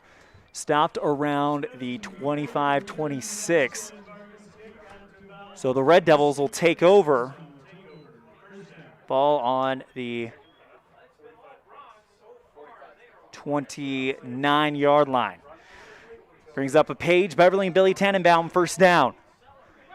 They've got to pile those on, and they've got to get something on the board.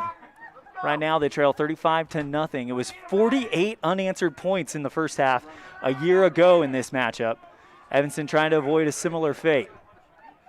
Jackson Moore in the shotgun formation. He takes the snap, pitches it to Jagger Mitchell. He tries to find room on the far side, trying to outrun big man from Jackson.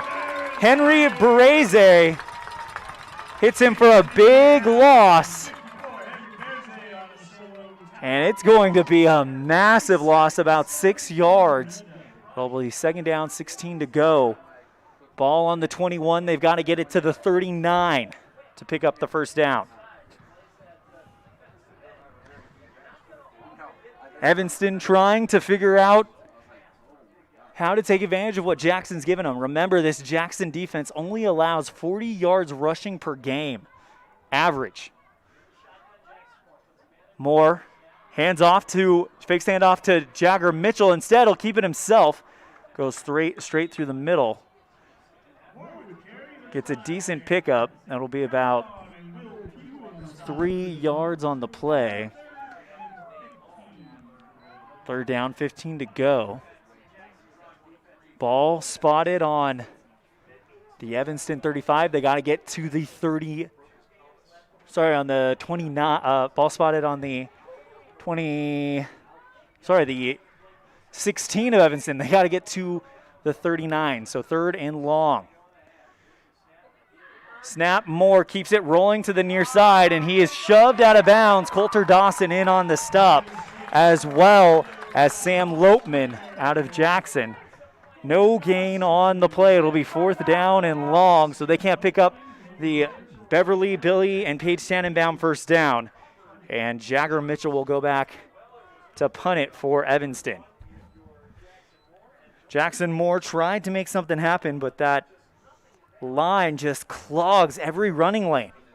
I'm starting to see why this team is the top-ranked running defense in the state by a lot. Jagger Mitchell will stand around his own 8 to punt it away. It's a line drive spiraling kick. Bounces at the 45, makes a very Evanston-friendly snap. Now it's rolling towards the 40 of Jackson. Picked up by Brandon Van Giesen around the 37-yard line of the Bronx, and that's where they'll take over.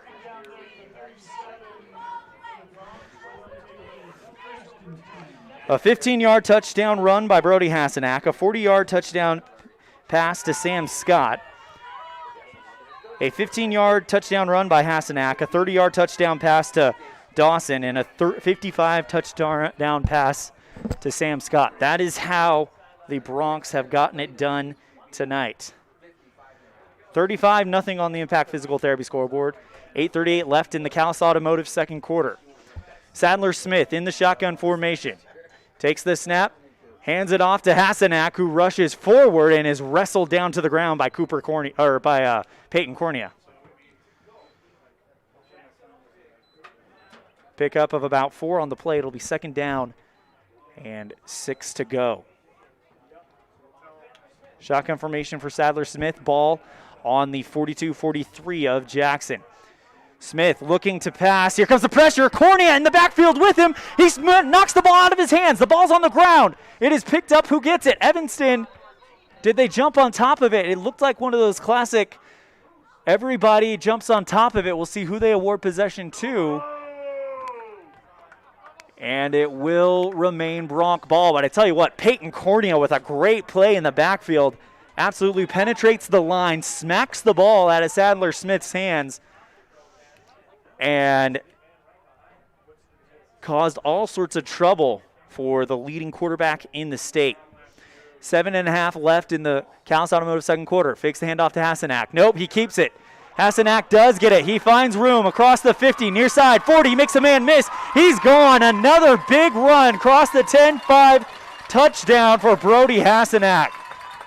Unbelievable. From the 33-yard line. So a 67-yard touchdown run by Brody Hassenack. That is massive. When you're a fan of the game of football, you can't help but be in awe of dominant players, and that is something that we're seeing here tonight no matter whose side you are on, as Jonathan Vasquez Vargas puts it through the uprights, and it's 42-0 on the Impact Physical Therapy scoreboard. Red Devils trailing big, 42-0. Jackson on the Impact Physical Therapy scoreboard. We'll be right back after this on a First Bank of Wyoming presentation of Red Devil football on K9 and MyLocalRadio.com. What do you do when you lose a tooth? Put it under your pillow. Under my pillow. Like a treasure chest so you could put it in. Why do you do that? Because then the tooth fairy comes. for the Tooth Fairy, so the Tooth Fairy can come get them. And then what happens? I get money. We may not be the Tooth Fairy, but we can still take care of your teeth. Bear River Dental in Evanston.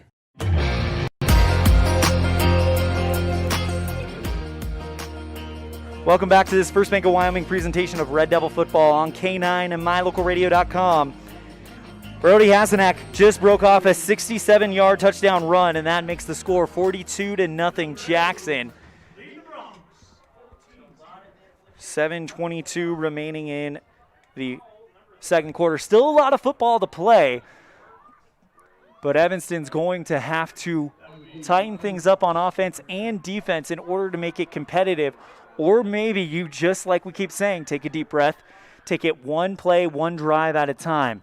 Vasquez Vargas boots this one high, end over end kick, caught by Stetson around the 15-yard line. He goes to the far sideline and is absolutely wrapped up and slapped down by the Jackson defender on the far sideline. Ball will be placed around the 22-23-yard line for the Evanston Red Devils. Red Devils will now need to start piling up the first downs and leading it to a touchdown, brought to you by Farmers Insurance, the Jeff Piper Agency.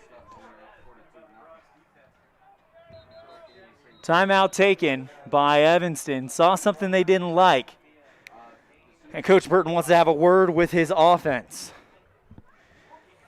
Let you know how we got here. In the first drive of the game, Brody Hasenack scores a 15-yard touchdown run. In the second Jackson drive of the game, a 40-yard touchdown pass to Sam Scott made it 14-0. Then a 15-yard touchdown run in the third Jackson drive of the game by Hasenack, 21-0. Dawson gets the catch from Smith for 30 yards in the fourth drive, 28-0. And then Sam Scott with a 55-yard touchdown reception in their next offensive drive, 35-0. And just now, after Evanston was able to make a big defensive play thanks to Peyton Cornea, Brody Hasenack busts off for 67 yards. And every time Jackson has touched the ball, they've ended it in the end zone. Shotgun formation for Jagger Mitchell. He takes the snap, and it looks like he's tripped up in the backfield. Looks like he was trying to roll to the right side, but he just kind of tripped and goes down.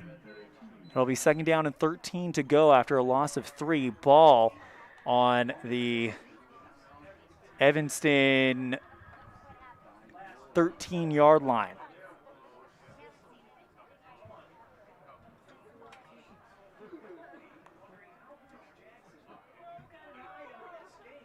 Shotgun formation for Jagger Mitchell.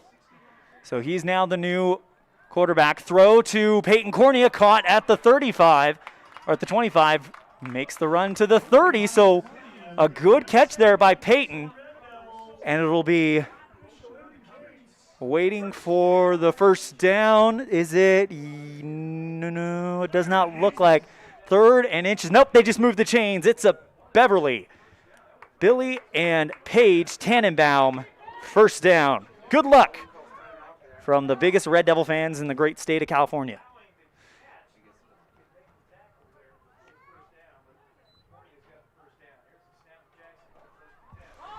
Big long pass by Jagger Mitchell, finds his man at the 40-yard line. Pickup of about 8 on the play, so Evanston read the stats saying that Jackson gives up around 300 passing yards per game. Maybe they're going to go more to the air and try to get some first half points here. It'll be 2nd and 2, ball on the 41. I think that was Cornea who made the catch again. Shotgun formation for Jagger Mitchell. He takes the snap, flag in the backfield. He takes off and running. He loses the football, and it is off the hands of Jackson Moore, and I think Jackson Bronx jumped on it. However, we'll see where the penalty is. And it's going to be on Evanston, so it does not matter.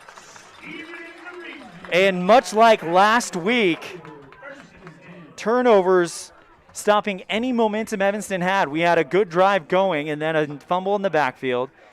And then another fumble turns it back over to Jackson. So the Red Devils have to clean up the turnovers if they're going to try to get any points here in the first quarter. Still 5 minutes left in the first half. Shotgun formation for Sadler Smith. Ball on the 44-yard line. Screen pass goes to Sam Scott. Dragged down from behind by Jackson Moore on the near sideline. It'll be a pickup of about 9 yards. 2nd down and 1. Ball spot on the 36-yard line of Jackson. They got to get to the 40 to pick up the first down. Sorry, 36-yard line of Evanston have to get to the 40. Shotgun formation for Sadler Smith. 2 wide receivers on each end. Smith dropping back to pass, looking to his right. Bullet pass thrown, caught by a great Sam Scott, who jumps up, makes the catch, and keeps his feet inbounds on the near sideline around the 20 for a first down. There is a yellow flag on the field. We'll see what the call is. It's going to be an illegal receiver on Jackson. So that'll erase the catch by Sam Scott. And moving on back a little bit more, it'll be a repeat of the first down coming up for the Bronx.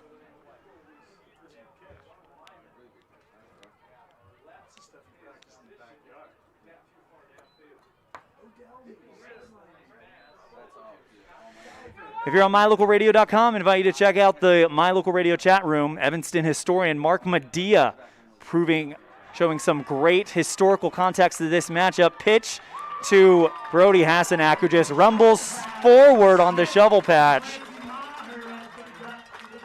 And all the way to the 20, so that'll be a pickup of about 24 yards for Brody Hassanak. Ball on the red zone. Every time Jackson's touched the ball, they put it in the end zone. Sadler Smith in the shotgun formation, takes the snap. Going for the lob pass. That one intended for Colton Dawson in the end zone. Tipped away by Jackson Moore. Great play by Moore to save the touchdown. Sadler Smith extremely confident in Coulter Dawson's ability to pull that ball down as he threw into, looked like triple coverage. 3 Red Devils on Dawson on that play. The tight end lines up as a receiver again, so you can bet Evanston will keep an eye on him. Smith takes the snap. Short pass over to Sam Scott, and he is upended by Jackson Moore. Tripped him up as he was dived to the ground to take him down. It'll be a pickup of about 5. So 3rd down, 5 to go. Ball on the 14 of the Red Devils. They've got to get it to the 10, so 3rd down, 4 to go. Looked like some movement on the Evanston sideline. Smith takes a look back at the referee. No flag. Smith takes the shotgun snap. Pressure in the backfield, but a great blocking by Jackson helps spring Smith as he will pick up the first down. About a 5-yard gain for Sadler Smith. Ball will be spotted on the Evanston 10, and it'll be 1st and goal, Bronx. 3 minutes and 22 seconds, 42-0. Jackson here in the second quarter, brought to you by Callis Automotive. Sadler Smith in the shotgun formation, takes the snap, rolling out to his left side, looking for somewhere to go, finds his man off his fingertips. Looked like Henry Hershock trying to find him on the far sideline in the front corner of the end zone, but off his fingertips, and it'll be 2nd and goal. Ball on the 10 for the for Jackson. They're on Evanston's 10. Ball on the near hash. Sadler Smith, white jersey, silver numerals, kind of an Oakland Raiders look. Pitch to Hassanak, short pass on the screen pass, wrestled down on the far sideline. Saving the touchdown. Looked like Brandon Van Giesen brought him down. It'll be inside the 3. 3rd and goal from the 3. Sadler Smith again in the shotgun formation. He's got Hassanak in the backfield. Throw right side, finds Sam Scott. on the near side of the end zone for the touchdown. And last year it was 48 uncontested points for Jackson in the first half. They have equaled that with still 2.5 minutes left to go. Vasquez Vargas to kick off the extra point for Jackson.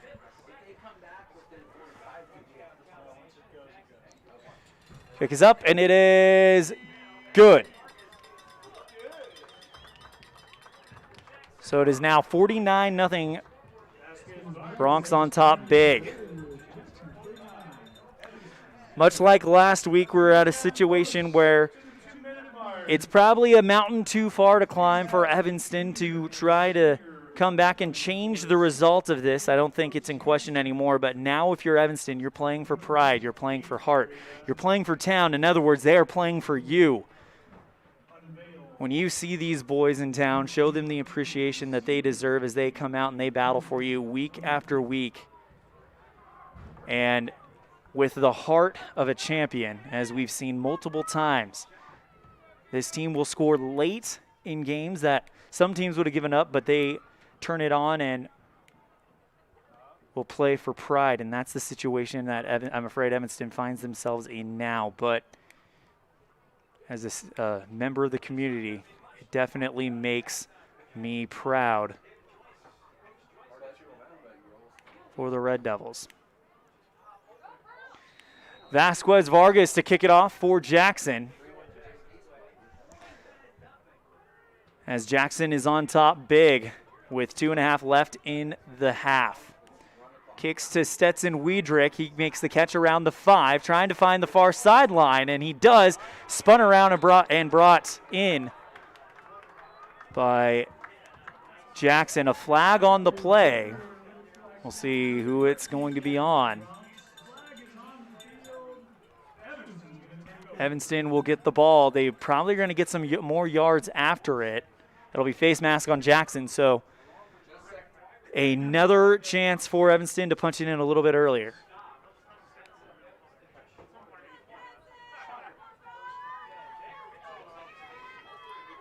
Jagger Mitchell may be the new man under center for Coach Jim Burton and the Evanston Red Devils as he goes and gets the play and runs back to the pile. Ball on the 22, 23, 24-yard line for Evanston. Jagger in the shotgun formation, 2 wide receivers on each end. Jagger takes the snap, dropping back, looking to throw a bullet pass as high Archer, caught by Jackson Moore around the 38-yard line on the far side. It's a Beverly, Billy, and Page Tannenbaum first down. 2:20 remaining in the first quarter, half. The second quarter brought to you by Callis Automotive. 1st and 10 Red Devils. First down is brought to you by Paige, Beverly, and Billy Tannenbaum, the biggest Red Devil fans in the state of California. Ball on the 38-yard line for Evanston. Jagger Mitchell drops back to pass. He makes one man miss. He's got room to run. He crosses the 40, far sideline, crosses the 50, makes a cut to the center, and gets all the way to the 35. Big gain for Jagger Mitchell, and the Red Devils have something going for the first time tonight. 2 minutes and 7 seconds to go in the half. All Red Devil fans rooting for a score before the half. Evanston will get the ball back to start the second half. The ball will be on the 34-yard line of Evanston. Jagger Mitchell in the shotgun formation. Sends Jackson Moore in motion, goes from right to left. Mitchell throws, high arcing pass, and that one off of the fingertips. That looked like Peyton Cornea on the far sideline. If he makes that catch, he could find the seam and go all the way, as that catch would have been made around the 5. Jagger Mitchell getting to air it out a little bit and show off his arm as they trail big to Jackson. 97 seconds remaining in the first half.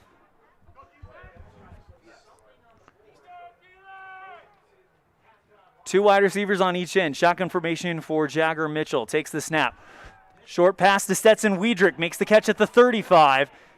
Trying to get to the 30-yard line and finally spun down by Breezy Henry, or Henry Breeze. It'll be 2nd down and 7 to go. Ball on the 31-yard line. They got to get to the 24-yard line. 2nd down, Evanston not giving up, even though they are down big. 60 seconds to go. Ball on the near half. Jagger Mitchell yells commands to his receivers. 2 on the right, 1 on the left. Dropping back to pass, throwing a high arcing pass. That one is almost intercepted in and out of the hands of a Jackson Bronc on the far side.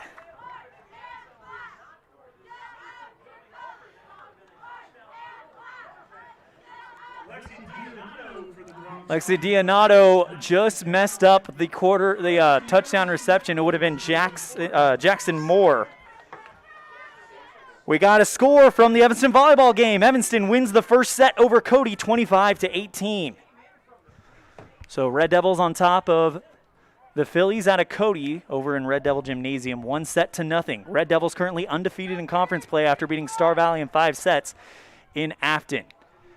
We'll get Star Valley for the 2nd time in Red Devil Gymnasium on Tuesday night. Back to the action at hand. 8.1 seconds to go.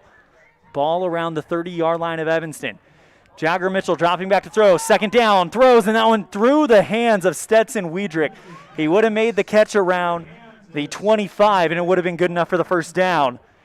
And that'll be 4th down and 6 to go with 43.2 seconds remaining. It's homecoming here in Jackson, so it'll be a longer halftime. I want to invite you to stick around for the halftime show where we'll give you halftime highlights, scores around the state, and our Excellence in Evanston interview where we'll hear our very own Alyssa McDaniel speak with Ryan Thomas, superintendent of Uintah County School District number 1. Evanston's went for it on 4th down and lost it on turnover on downs. Handoff to Hasenak, and he finds a seam, crosses the 40. Good pickup. That play started all the way at the 31. They get him down at the 47. So about a 16-yard gain for Brody Hasenak as the clock continues to roll. Ball on the near hash. Sadler Smith hands off to Hasenak again. Rolls around to the near side. Goes to the sideline. Finally brought down by Brandon Van Giesen and Jackson Moore around the 45 of Evanston. Short of the 1st down. It'll be 2nd down and 3 to go after the 7-yard gain by Brody Hasenak. They'll spot the ball on the 44-yard line, or 46-yard line of Jackson. 20.5 seconds left. Coach David Joyce from Jackson yelling instructions over to his group. Shotgun to Smith, hands off to Hasenak. And the Broncs continue to just move the ball. And a timeout called by Jackson. With 14 seconds left, they're on top big here in the 1st half.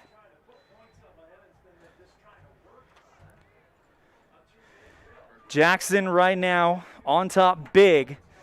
And it would be easy to get upset with opposing coaches when they do what appears to be running the score, but the one thing you have to remember is the tiebreaker this year is points scored. So that is why we saw what we saw in Cody. That's why we saw what we are seeing here, as it is already the results of this one no longer in question. Jackson will have a running clock on Evanston when the half starts.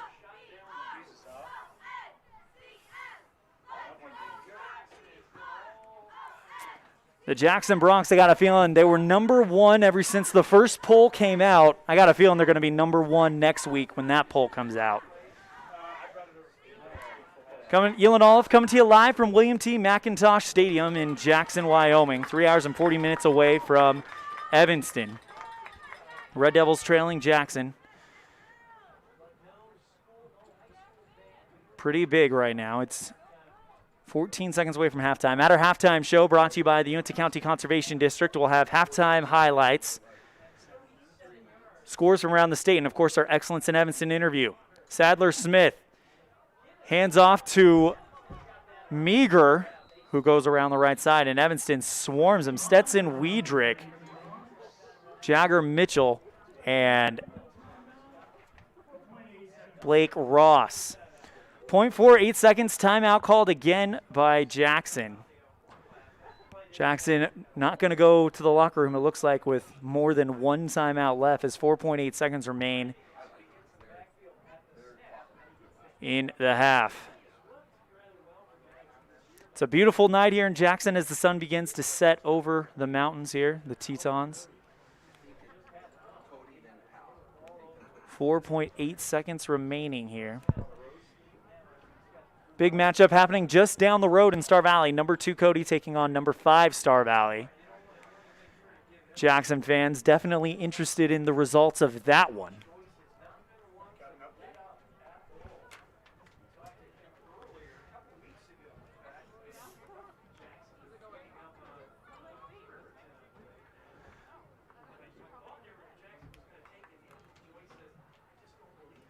Cade Frankham, one of the top receivers for Evanston, not available tonight after his injury in Cody.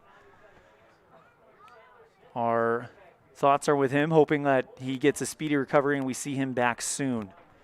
Sadler Smith stands in the shotgun formation. This is the only time that you see really the Jackson Broncs stop in between a play as they run that no-huddle hurry-up. Sadler Smith in the shotgun formation. 2 wide receivers on each end and sends a man in motion. Hands off to Hasenak, who goes straight ahead and trips up. And that's going to do it for the half. 0's on the clock. And the score is 49-0 Jackson on the Impact Physical Therapy scoreboard. We'll be right back after this with our halftime show brought to you by the Uinta County Conservation District on a First Bank of Wyoming presentation of Red Devil football on K9 and MyLocalRadio.com.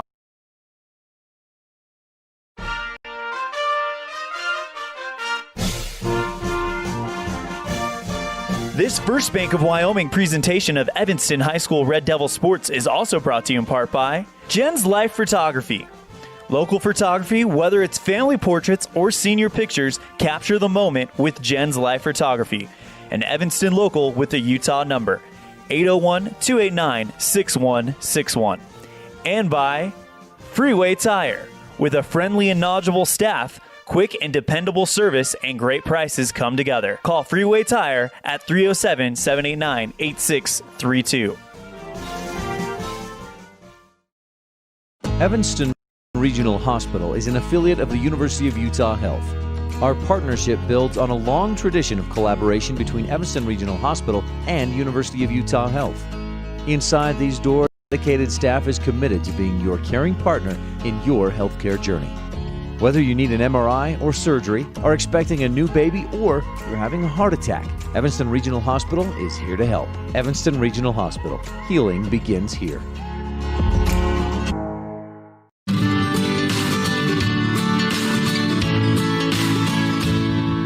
America keeps moving, and Auto Farm Chevrolet is here to help you keep rolling. Whether you need a brand new vehicle or service on one you already own, Auto Farm Chevrolet is here to lend a helping hand. Our certified mechanics are knowledgeable, and our sales team takes the time to get to know you and what your needs are. Stop in today, Auto Farm Chevrolet, 624 Front Street, Evanston. Evanston's community-driven dealer. The mission of the Uinta County Conservation District is to be a leader in natural resource conservation by providing resources, education, technical assistance, and information for the development and improvement of our natural resources. To promote and protect agriculture, to protect the tax base, and promote the health, welfare, and safety of Uinta County residents. For information on the resources available to residents of Uinta County, Wyoming, visit the Conservation District website at www.uintacountycd.com. That's uintacountycd.com.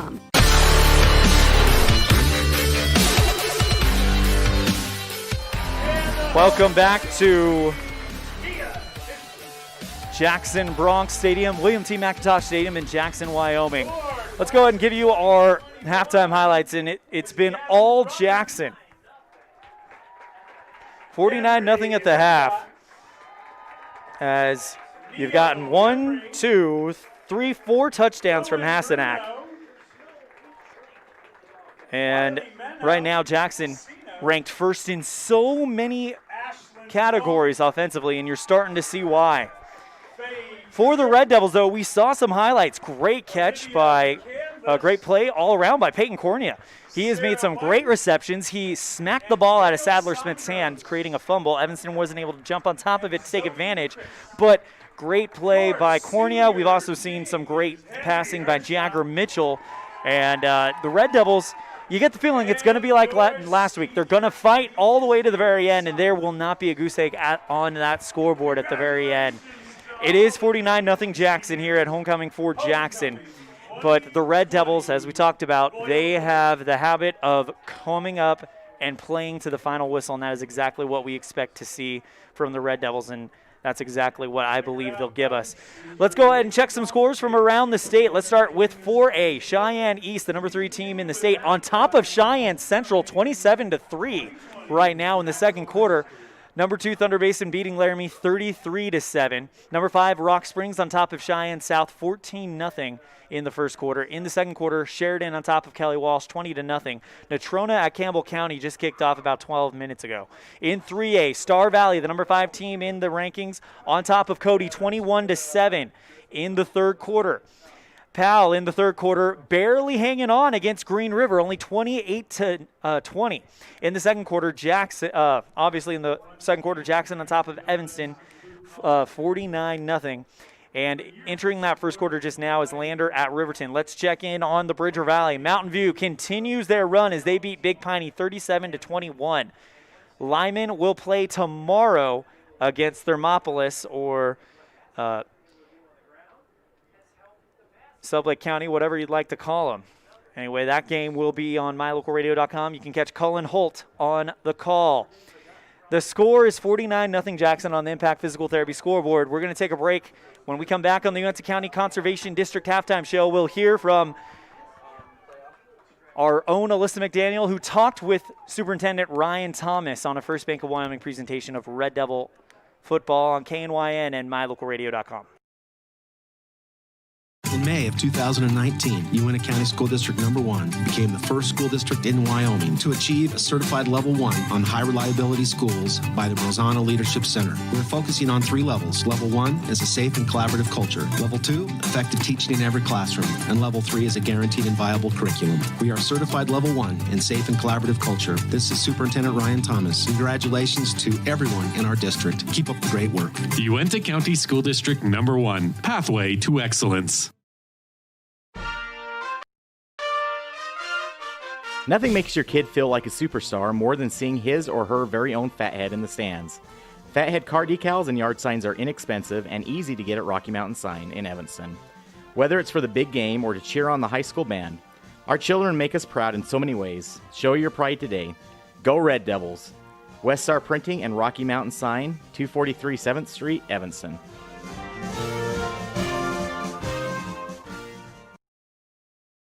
Hello, this is Dr. McKay Frankham.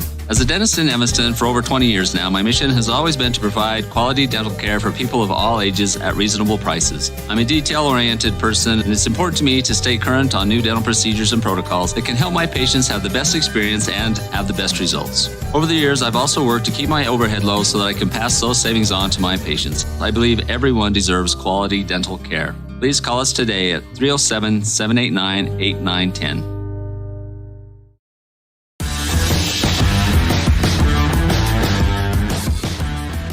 McDaniel here with Ryan Thomas, the superintendent of the Uintah County School District Number 1. Thanks so much for meeting with us again. Well, thanks for having me. Absolutely. So I saw this on Facebook, which isn't quite a reliable source, so I thought I'd bring it up to you because I knew I'd be talking with you soon. I saw that because of the USDA Food and Nutrition Service, that lunches are now free until the end of 2020, or I guess until funds run out. We're actually pretty excited about that. What that means is free breakfast and lunch for all of our students, and that really includes all the students in Uintah County. So those that are on homeschool or even on our online system have the ability to get breakfast and lunches for free, probably through 2020, which means through December. We have seen an uptick in the number of breakfasts and meals provided.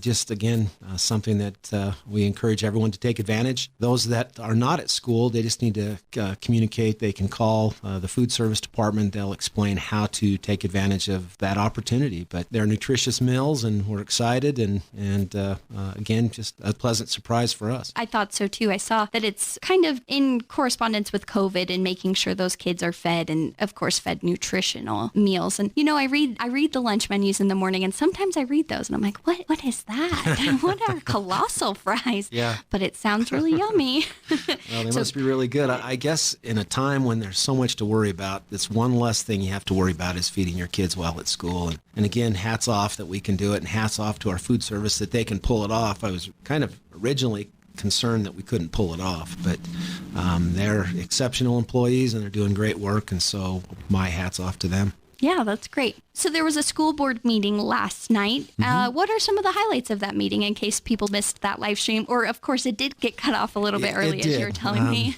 I don't know what happened, but we got 8 minutes, so we got 8 quality minutes. I think what I like at our school board meetings are the school reports and just how well our schools are doing. COVID has put another layer of stress on top of our students and our staff, and it's definitely obvious. And so we're doing everything we can to eliminate as much of that stress as possible. At the school board meeting, one of the new things that we did talk about is we will plan a community candidate forum for our school board members. So we have 4 open positions that will be filled, and we have 7 candidates. So we'll invite those candidates to participate in a forum. We'll do that at our board room. We'll do it on October 20th at 6 p.m., but we'll record it, stream it live, so anyone that would like to see it later can watch. We will solicit questions from the Uintah County School District staff and from the community via our website. And then typically it's between probably 7 and 9 questions. We give each candidate an opportunity to give an opening statement, respond to the questions, and then a closing statement. It's I always think it's very interesting to see, and it helps when you may not know, put a name with a face, or may not know an individual. Like I said, we have 7 very good candidates for 4 positions, so it'd be good to participate in that. We're excited just getting that information out to our staff and to the community to solicit questions. Awesome. And you told me earlier that you worked on some policy changes, kind of making things more inclusive, I'd say, maybe? Yeah. One of the things that we're required to do is we have updated our non-discrimination statement and our sexual harassment policy, and that's right in the works. It was approved at first reading, and nowadays you just think the timing is kind of interesting, but it's never a bad time to talk about those and update those policies. So that's really the only other things that we did. We approved, some special service contracts and the like, but really it was a quick meeting. Took 40 minutes. Of that, only 8 got recorded. But anyway, it was a good meeting. Good. It sounds like it. All right. How's COVID going in the schools? I feel like everybody's kind of a lot less flustered now about everything. We're kind of settling into it. We're getting close to winter. It's supposed to snow this weekend. Yeah. So I feel like people have kind of settled into it. But how are the schools going? I think exceptionally well. We're very fortunate, and I think also it's the procedures we put in place. Depending on where you sit on the idea of masks, some people think that we're extreme with our mask use. Others are okay with that, but I think the big answer to that is the results. We're able to keep kids in school in person. We have lost some kids to COVID. They've tested positive, typically because of a family spread. When that occurs and that individual is a student at school, we will send a letter home to all the parents saying that the student has tested positive and potentially their student had been exposed. If there is close contact, that's typically taken care of by public health. And so if you're contacted by public health, you were in close contact. The other information we send out is typically that we have a positive case in the school. We've been extremely fortunate with our activities. Again, we've lost a few of our participants, but not because of school spread. It's been spread from families. The quarantine process, my hat's off to public health. It's got to be, and I'll say overwhelming, not just whelming, that they have to do these contact tracing and quarantine. We're working through that with our students and their parents in terms of getting work to them and keeping them on track and on learning. The big key for me is that, yes, we're a little strict on mask wearing, but it's so we can keep our kids in school. Yeah. And so we can keep our kids in these activities. It's a success to us. We finished our golf season. You never knew if we'd get there.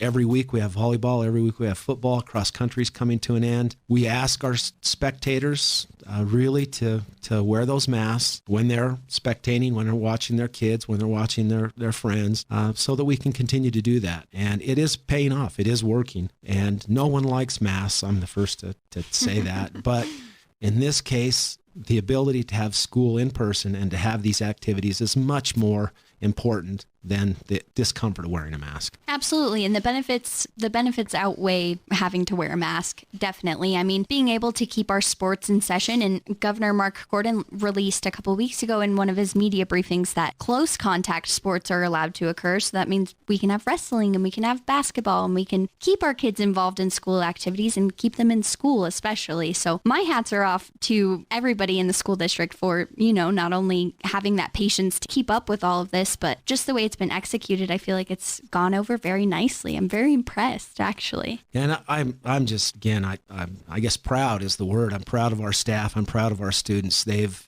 again, it's not fun, but they have worn their masks and they've been rewarded. Governor Gordon, I think 2 weeks ago, said that because of the spread, there is not spread in schools. Students will not be quarantined if they're both wearing masks, the individual that tests positive and the individual that's exposed, which for us is truly a benefit. Through contact tracing, if you're not wearing a mask, either the person that tests positive or the person that's exposed, you will be quarantined.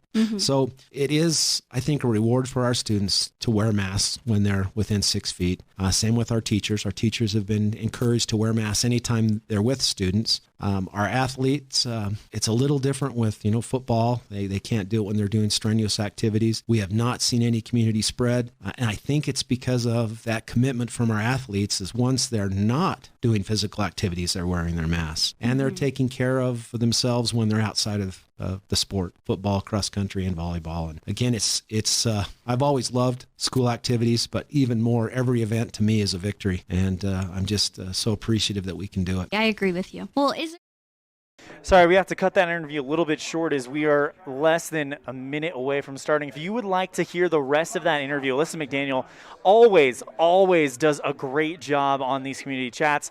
Visit mylocalradio.com and click on the link that says Community Chat UCSD #1 Super Ryan Thomas talks free meals, COVID precautions, and more. Great job, Alyssa. Of course, she also does a great job helping us right here at K9 and mylocalradio.com. She is the production assistant. She's the person that makes sure all that stuff is on the air. So much like everybody at mylocalradio.com, we wear multiple hats, and no one does it quite like Alyssa McDaniel. So a big thank you to her. Let's go ahead and get things set for the third quarter. 49-0 on the Impact Physical Therapy scoreboard. Jackson over Evanston. For Evanston volleyball fans, we have not gotten a score for the second set yet. Last check-in, we had a 1-0 lead for Evanston. So they took care of the first set against the Cody Phillies, 25-18. So a pretty good victory for the Evanston Red Devils. Also reminding you that we will be back in action in the volleyball court at E-Town, live from Evanston Gymnasium, Red Devil Gymnasium. Evanston Red Devils will be playing the Riverton Wolverines. It's the 2020 Pink Game. This is an initiative taken by at least 4A teams that I'm aware of, 4A volleyball teams, to raise breast cancer awareness. The athletes will be in special pink uniforms. They encourage all those that are able to attend, even though that is limited because of the COVID precautions, that they wear pink. This is all about raising awareness for breast cancer, as October is Breast Cancer Awareness Month. Let's go ahead and see if we got any updated scores from around the state. We'll focus on 3A this time, as that is what we're watching. And right now in 3A, in the fourth quarter, Star Valley leads Cody 21-7. Powell over Green River in the third quarter, 28-20. Riverton over Lander, 24-17. Buffalo at Warland just getting started, as well as Rollins at Douglas. 40 seconds left on the clock. 49-0 on the Impact Physical Therapy scoreboard. I was able to learn this week that the tiebreaker, or one of the tiebreakers, is points scored. That's why we're seeing these lopsided scores. That's why we're seeing kind of an encouragement to try to own tiebreakers. That's why we saw what we saw in Cody. That's why we won't see Jackson let up on the gas pedal. However, with Cody struggling against Star Valley, that might give Coach David Joyce permission to kind of let up just a little bit, but we will find out. It's a new half. Evanston last year played Jackson very closely in the second half. It was a 14-13 second half, so Evanston, that's the goal now. Go out and win the half.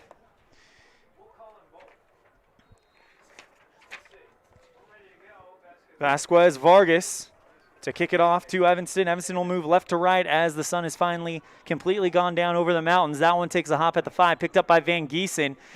And he'll go to try to go to the left sideline, but Jackson's not letting him get anywhere. That ball is going to be around the 14 maybe for the Evanston Red Devils.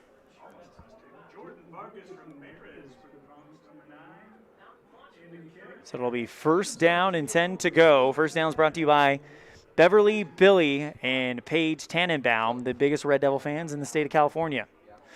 Red Devils down big. The results of this one no longer in question. But now the goal is win the second half. That's what you want to do if you're the Evanston Red Devils. And take it one play at a time.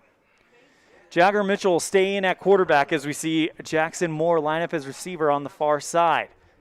Shotgun formation for Jagger Mitchell. Ball on the 14. Mitchell dropping back to pass. He's got a hole. He runs right through the middle of it. He's got room to run. Going to the far sideline. He got one man to beat. Stays on his feet. Finally brought down at the 35-yard line. A pickup of about 20 on the play. Jagger Mitchell with a good one. And we just got updated in the second set. Evanston wins it 25-23 over the Cody Phillies. They're up 2-0. Red Devils swept Jackson on Saturday, looking for their second straight sweep tonight as they lead at 2-0 at Red Devil Gymnasium in E-Town. First down brought to you by Paige Beverly and Billy Tannenbaum. Ball will be around the 35. Jagger Mitchell drops back to pass. He's got a hole, runs right through it, goes to the far sideline. Gets a pickup of about 4 or 5 yards. Good gain by Jagger Mitchell. And a good opening drive by the Evanston Red Devils. 10:40 to go in the third quarter. Clock will roll as Jackson is up by 49. So it'll be a rolling clock the rest of the way. It'll only be stopped on injuries and timeouts. So now the Red Devils will take over on their own 42. Second down, 6 to go. Shotgun formation for Jagger Mitchell. 2 receivers on each end. Jagger dropping back, looking to his right, throws a bullet pass. In the arms of Stetson Wiedrich on the near sideline at the 50, goes to the 45. Brought down at the 40, another Paige, Billy, and Beverly Tannenbaum. First down. Red Devils marching, trying to get that elusive Farmers Insurance Jeff Piper agency touchdown. Ball will be on the 40. First down, 10 to go for the Red Devils.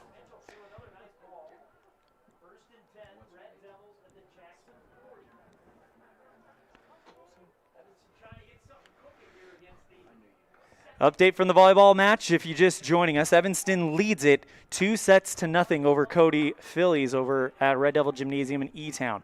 Here in football, Jackson up big, but we just started the second half, and Evanston's goal is to win that second half. Jagger Mitchell takes the snap, goes straight ahead on 1st and 10 from the Jackson 40. He'll pick up about 3 yards on the play. It'll be second down and 7 to go. Good defensive push by the Jackson Bronx to kind of stuff that a little bit. It'll be second down, 7 to go. Ball on the 38-yard line. Senior Jagger Mitchell now in at quarterback for the Red Devils. He replaces Jackson Moore, who started the game but Jagger might be looking a little bit more effective. Jagger keeps it on the quarterback option, maybe gets back to the line of scrimmage, and it'll be 3rd down and 7 to go. Ball on the 37 of Jackson. Evanston cannot let this drive stall out.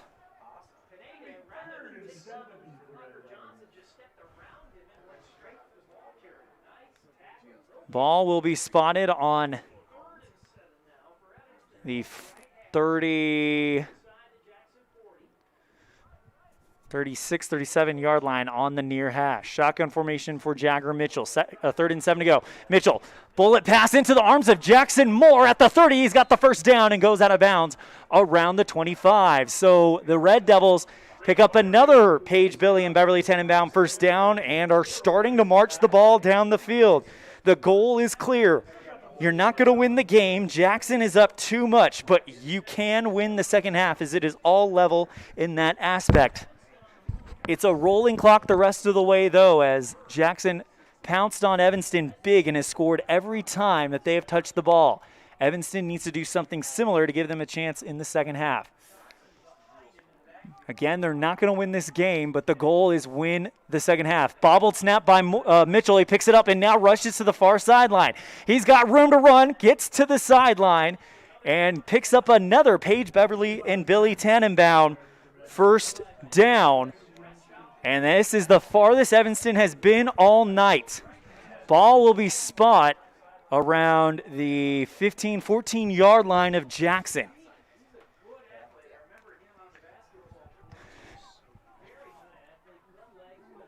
Jagger Mitchell, if you're a big Outlaw fan, you know him as one of the power hitters.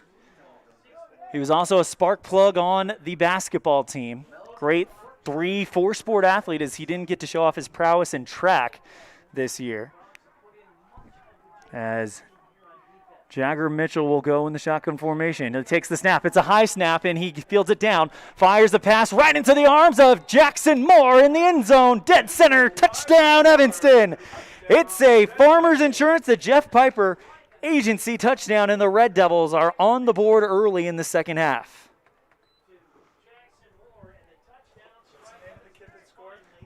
Jackson Moore with the touchdown. A 15-yard touchdown, and Michael Lichty will go on to kick the extra point.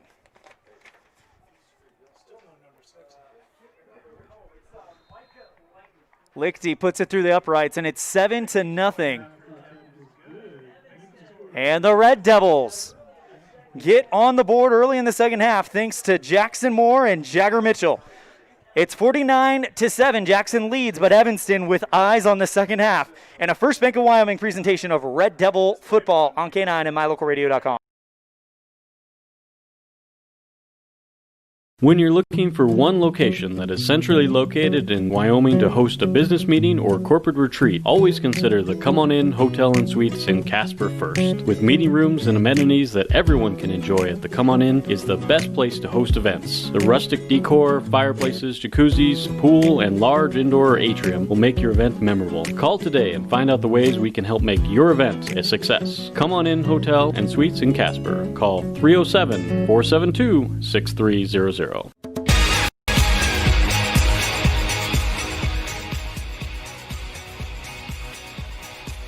Well, the Red Devils with eyes on the second half. They can't win the game, but maybe they can keep pace in the second half and take that moral victory home. They get a 15-yard touchdown run, or 15-yard touchdown reception to Jackson Moore. And it's 49-7 on the Impact Physical Therapy scoreboard. Red Devils, you know, if Evanston can pull it together and put up 20 points in this second half, and then you maybe lose, but still put up a decent amount of points in Jackson, it could help. 6 minutes, 22 seconds remaining here in the third quarter. It's a rolling clock as Jackson leads by more than 40.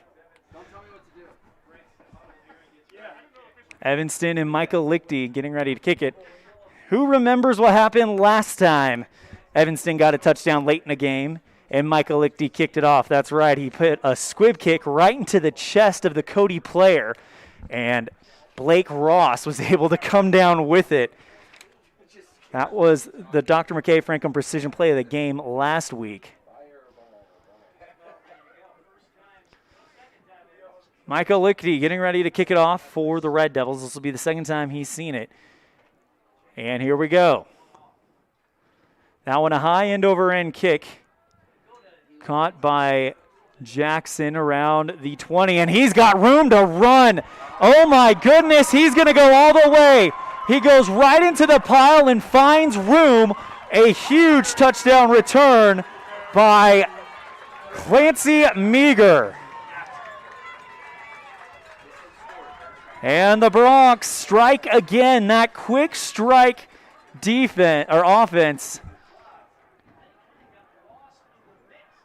as it's now well in the 50s for Jackson.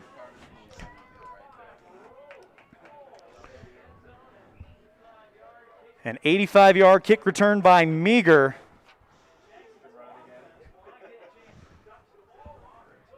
And now Jackson up 55-7.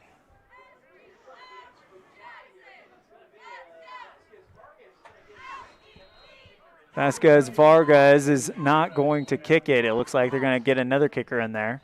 Can't see his number.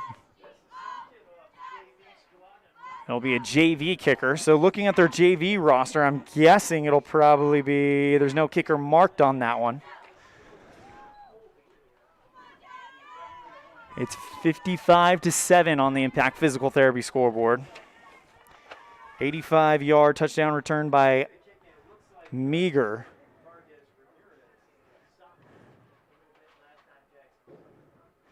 And the streak continues for Jackson. Every time they touch the ball, they score. Kick is up, and it is good. New Jackson Bronx kicker is Jordan Vargas Ramirez. The sophomore boots it through the uprights, and it's 56-7 on the third quarter on the Impact Physical Therapy scoreboard. We'll be right back after this on a First Bank of Wyoming presentation of Red Devil football on K9 and mylocalradio.com.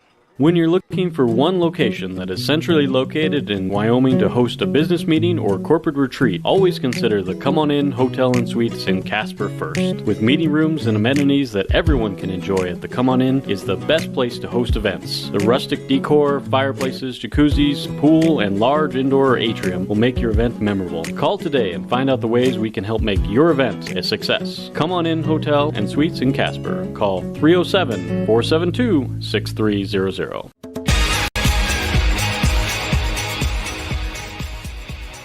Clancy Maher.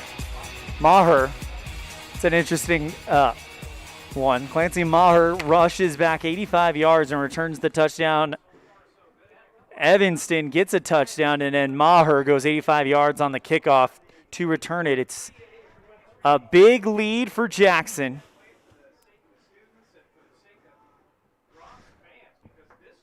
As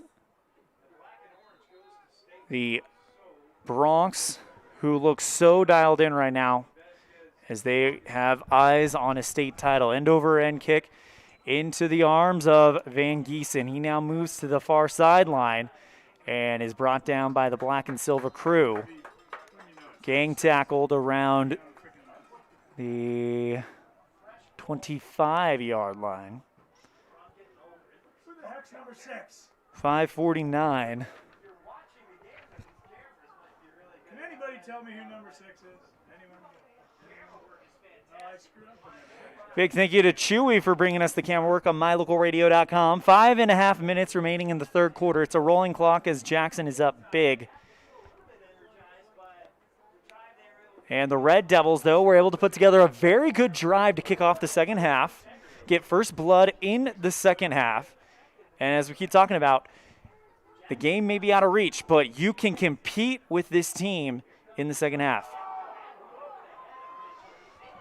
Jagger takes off and runs as the play kind of breaks down. And he'll lose about 3 yards as he just kind of has to go out of bounds. It looked like a play that kind of broke. Let's check in on the My Local Radio chat room.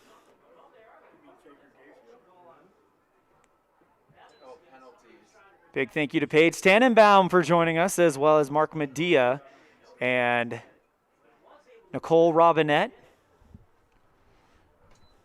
Second down and 13 to go. Ball is on the 21 of Evanston.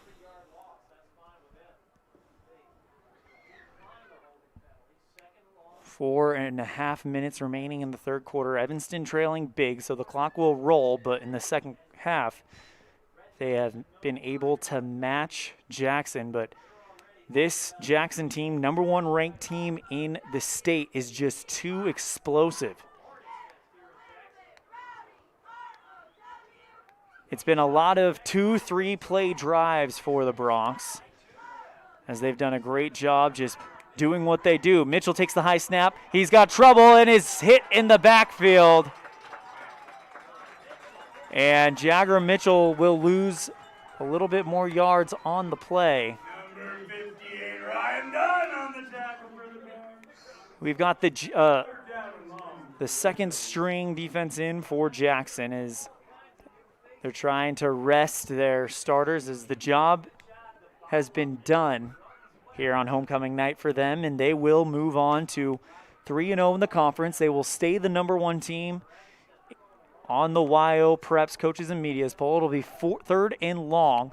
Ball around the 10. It's a high snap over Jagger Mitchell's head. He has to go all the way back to his own end zone to get it, and he's brought down in there. That is a safety. And Jagger Mitchell, the ball goes over his head on the snap, and he can't get away. And will award 2 more points to Jackson. After the safety, Jackson continues to build their lead. It's 58-7 on the Impact Physical Therapy scoreboard. We'll be right back after this on a First Bank of Wyoming presentation of Red Devil football on K9 and My Local Radio.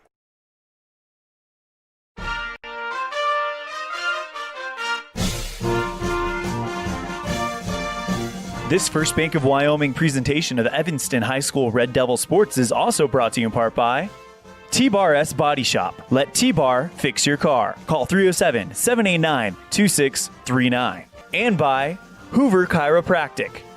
Dr. Todd Hoover does all of the chiropractic work you need, as well as blood work, dietary supplements, a weight loss program, x-rays, and can help you get rid of migraines and allergies. Call Hoover Chiropractic at 307-789-0043.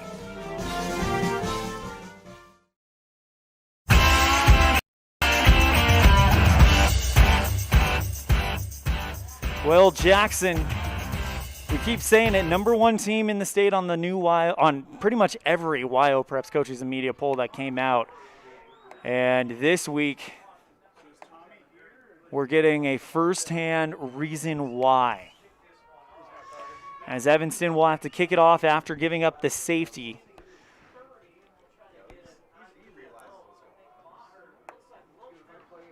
Maher will be back to receive it. He was the one who brought it back 85 yards on the kick return for the last Jackson touchdown. If you're keeping track of the half score, it's 9-7 Jackson. We'll see if the Evanston defense can stop this Jackson offense. They have not taken the field yet in the second half, as Maher returned to 85 yards, and then Evanston got the ball right back.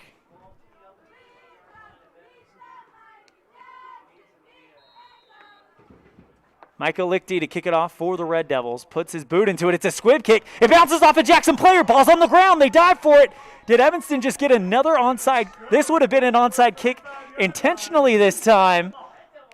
Red Devils saying they have it. We'll see what the call is. Waiting for it. We'll see which way the referee. And it's going to Jackson. Another great kick by Michael Lichty.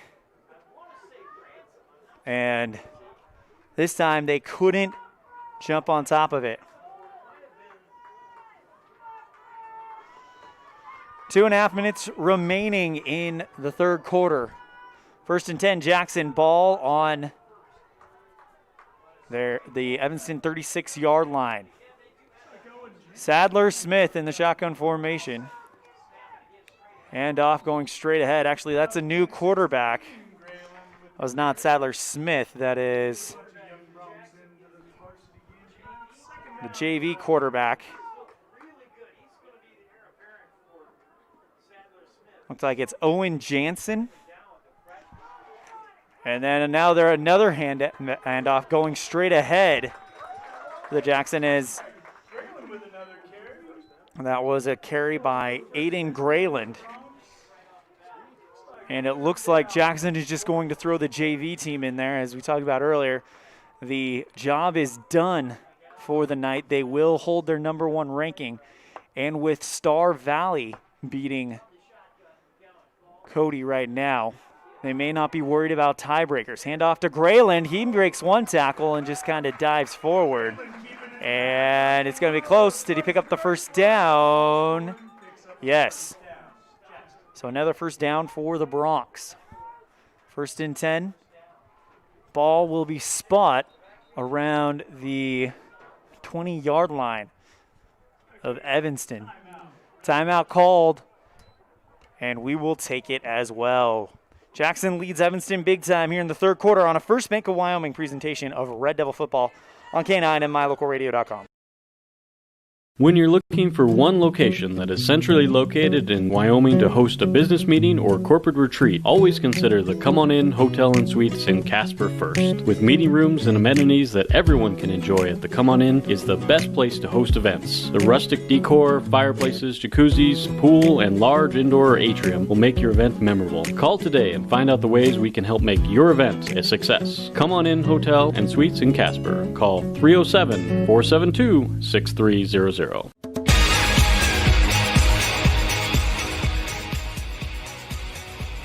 A minute and 4 seconds remaining here in the 3rd quarter, and Evanston will take the loss to Jackson, as this is well out of reach. But right now they are playing for the second half, and so far they've kept up pretty well.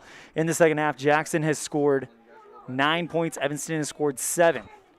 Jackson, however, knocking on the door to another touchdown, but it's the JV squad in for the Bronx. Owen Jansen, the new quarterback, pitches to the backfield, and here comes Aiden Grayland, the sophomore, who rumbles forwards for about maybe a yard.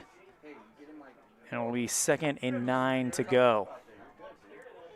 Under a minute remaining here in the 3rd quarter, and then we'll move on to the 4th quarter, brought to you by the Committee to Build Evanston Community Fieldhouse. Strong I formation for the Bronx.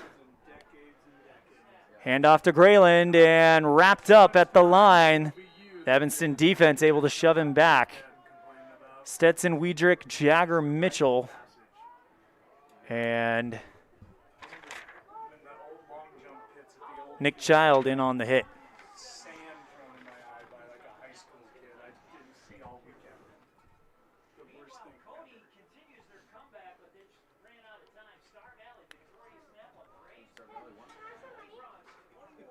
Shotgun formation for the new quarterback.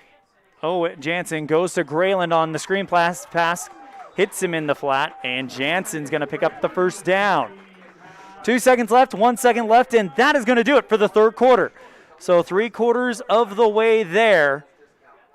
Jackson leads it big, 58-7 on the Impact Physical Therapy scoreboard. When we come back, we'll start the 4th quarter, brought to you by the Committee to Build the Evanston Community Fieldhouse on a First Bank of Wyoming presentation of Red Devil football on K9 and My Local Radio. Wyoming is unique. When it comes to high school sports, we might travel 6 hours to a game, but when we get there, we know the other team, their parents, and the coaches. Wyoming is like one small town with really long streets. When your travels take you to Evanston, always stay with your friends at the Best Western Dunmar Inn. Clean, comfortable rooms, a restaurant serving healthy, delicious food, and breakfast is always included. If you're bringing the team or following the team, stay with us every time you're in Evanston. The Best Western Dunmar Inn.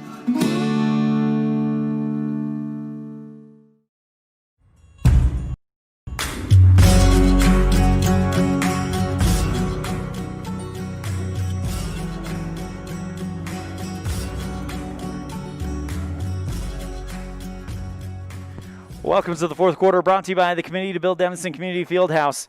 For all of the information on this important project, visit Facebook, Evanston Community Fieldhouse.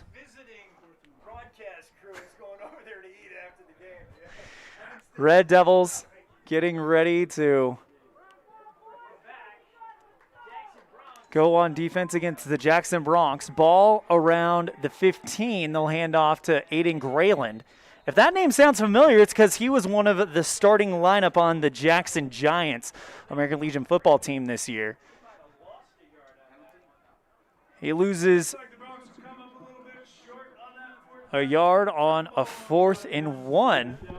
And the Red Devils get it on a turnover on down. That's a big stuff for Evanston, as the clock will roll all the way to the end of this one. Waiting for an update on the Evanston volleyball game. Red Devils currently leading the Cody Phillies, at one time ranked, 2-0. I'm sure we'll get an update anytime now. Want to remind you to join us for the 2020 Pink game tomorrow. Broadcast will start with the pregame show at 12:30 with first serve at 1 o'clock when Evanston takes on Riverton. Of course, since it's volleyball, those times are subject to change. Jagger Mitchell gets the snap and goes forward. He'll pick up the first down. A great rush there by Jagger Mitchell. It'll be a pickup of about 10, 11 yards, and that'll bring up a Paige, Billy, and Beverly Tenenbaum first down. Breaking news, Evanston wins set 3, 25-21, and sweep the Cody Phillies in E-Town. So the Red Devils volleyball team victorious. Congratulations to them. We will have the second game of their weekend matchups tomorrow, the 2020 Peak game against Riverton at 1 o'clock. Shotgun formation for Jagger Mitchell and company. He takes the snap, driving back to pass, throws a high arcing spiral. That one's almost in the hands of Jackson Moore on the run. It would have been caught around the 46, 47-yard line and easily picked up the first down. Tell you what, Jagger Mitchell, not surprised, he was the catcher for the Evanston Outlaws. He was a pitcher. He was a shortstop. He throws a very nice spiral. Pretty nice and tight, very athletic young man. That'll bring up second down and 10. Ball on the 25-yard line. They got to get out to the 35. Shotgun formation for Jagger Mitchell. Takes the snap. He keeps it himself, goes straight towards the middle, and the silver and black are able to shove him down. Good pickup for Jagger Mitchell. It'll be 3rd down and 5 to go after the gain of 5. So he's got to get out to the 35. Ball will be placed on the 30.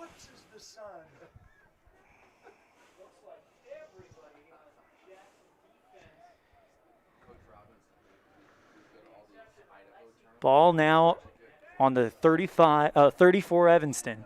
They got to get to the 35 to pick up the first down. 3rd down coming up. Mitchell in the shotgun formation. He drops the snap. It's picked up by another Red Devil, and he is swarmed at the line. Good heads-up play there by Evanston's. Looking for a number there. It looked like Derek Johnson, but I can't be sure, as Jagger dropped the snap and the Red Devils jumped on top of it. It'll be 4th down and 7 to go. We'll see if the Red Devils go for it. 8:16 and counting left in the Committee to Build Evanston Community Fieldhouse. Rolling clock as Jackson is up big here in William T. McIntosh Stadium. And the Red Devils will go for it. They got to get to the 35, ball around the 36, 37. Actually, it will be a punt. It looked like Jagger was dressing the line. It makes a very friendly Jackson bounce around the 46, 47 of the Red Devils and takes a bounce towards the 45. Derek Johnson picks it up for Evanston. And with 7.5 to go, Red Devils trailing big to Jackson. New quarterback, Jansen Owen, the sophomore, only a year behind current quarterback Sadler Smith. It's scary to think about. Brody Hassanak, Sadler Smith, Coulter Dawson, and Sam Scott all are juniors. Quarterback keeper by Jansen, and he'll pick up about 15, 20 yards on the play. Gets brought down around the 17-yard line, and we've got an injured Red Devil on the turf. We're going to step aside. Red Devils trailing Jackson on the Impact Physical Therapy scoreboard. 58-7 on a First Bank of Wyoming presentation of Red Devil football on KNYN. In the fourth quarter, brought to you by the committee to build the Evanston Community Fieldhouse. A yes vote for the Fieldhouse Initiative on November 3rd benefits Evanston, plus makes a huge difference in the lives of Evanston high school students. Teams won't have to practice in the snow. They can run on a track instead of through the halls, and with more space, practice times can be adjusted. A yes vote November 3rd gives Evanston a place to host tournaments and other special events that generate revenue for our economy. Vote yes for the Fieldhouse Initiative November 3rd. Paid for by the committee to build the Evanston Community Fieldhouse.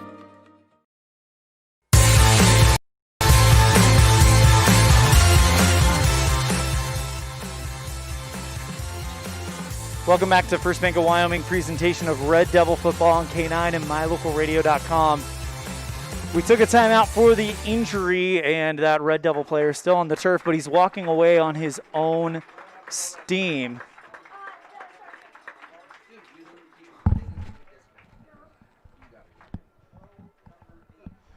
Number 8 for the Red Devils, looking for the name, number 8. I don't see a number 8 on the roster here.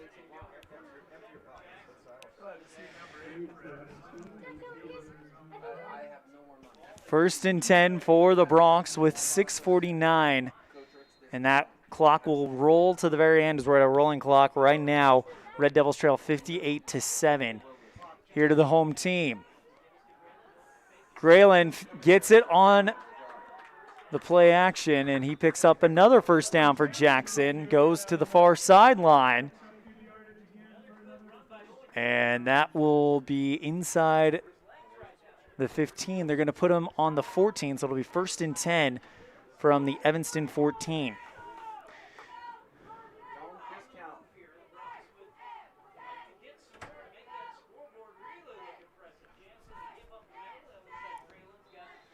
Grayland gets swarmed in the backfield as he gets it on the handoff, and Evanston able to stop him.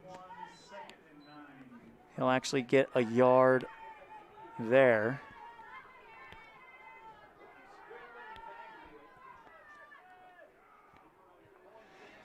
Jansen takes the low snap on 2nd and 9, going for the end zone, near side, and he overthrows his receiver.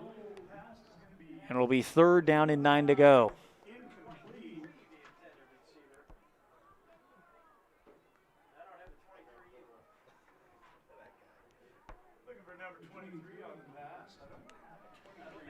Looking like they were going for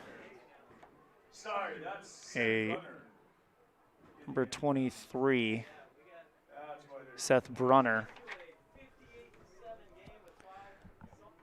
5:20 remaining in this one, and right now Coach David Joyce letting his younger guys get some varsity experience as the new quarterback is able to slip a tackle, makes it back to the line of scrimmage, and the Red Devils just swarm him there. It'll be a loss of 1. According to the scoreboard, 4th and 7 to go. Jansen Owen. Ball on the 10 of Evanston. Pitch to Grayland on the right side, wrapped up and pushed back by Stetson Wiedrich. Good move there by Stetson Wiedrich in order to get the ball back on a turnover on down. So that's the second time Evanston stopped them in a row on 4th down, and the Red Devils will take over deep in their own territory. Ball will be spotted around the 10-yard line of Evanston with 4:09 and counting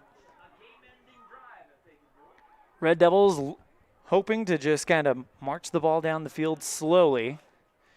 We're inside of 4 minutes. Beautiful October night here in Jackson, Wyoming. Jagger Mitchell goes under center. Takes the snap and hands it off to, looked like Derek Johnson, who goes straight ahead. It'll be a 3-yard gain for him. 2nd and 8 coming up for the Red Devils. Ball on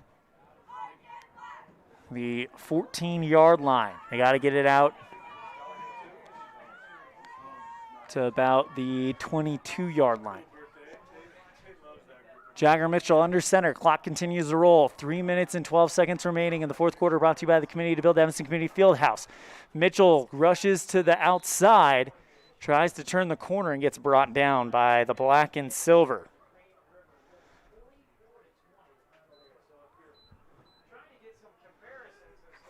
Third and 2 up for Evanston. Less than 3 minutes remaining, and it'll be 3rd down, 2 to go. Ball around the 20-yard line.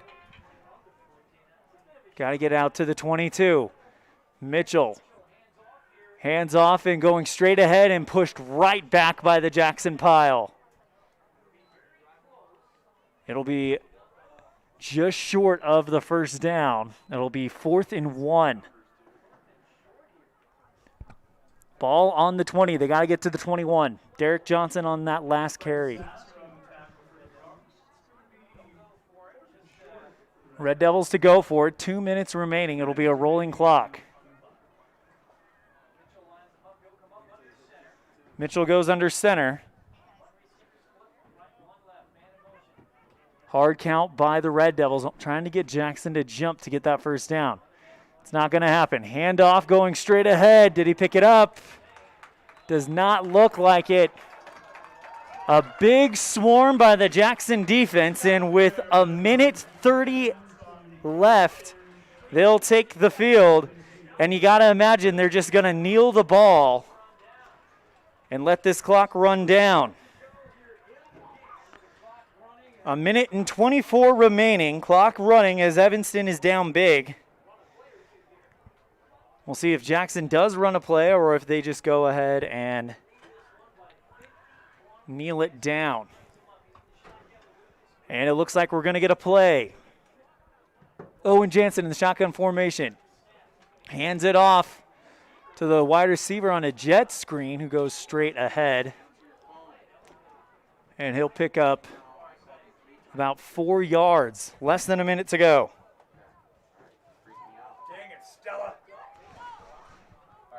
45 seconds to go. Jansen in the shotgun formation. Jackson going to push this one to the limit. The sophomore sacked in the backfield. Wrapped around and put down by the Evanston Red Devils. Looks like Wade Barker in on the hit. 23 seconds left and counting. First, it'll be 3rd and 10 pitches to Aiden Grayland on the right side. He gets the sideline and shoved out of bounds at the 1 or 2 yard line with 10 seconds left. We'll see if Jackson gets back. I don't think they'll try for another play. Maybe. 2 seconds left, 1 second left. Trying to get the snap off in time. It's not going to happen. And that is the end of the game. Your final score on the Impact Physical Therapy scoreboard. Jackson 58, Evanston 7. At the end of the fourth quarter, brought to you by the Community to Build Evanston Community Fieldhouse. We're going to take a break. When we come back, we'll have our post-game show on a First Mako Wyoming presentation of Red Devil football on K9 and My Local Radio. At Ellingford Brothers, we're known for an excellent steel shop and quality cement. We also provide other products all year round. Sand and different sizes of gravel for road base and landscaping in the summer and fall. Traction in the winter and mud control in the spring. Bark for landscaping in the summer and winterization in the fall. And topsoil. Spring, summer, and fall. Prices are always honest. Pickup or delivery. Ellingford Brothers, your year-round source for so many things. Stop in today at 221 County Road in Evanston.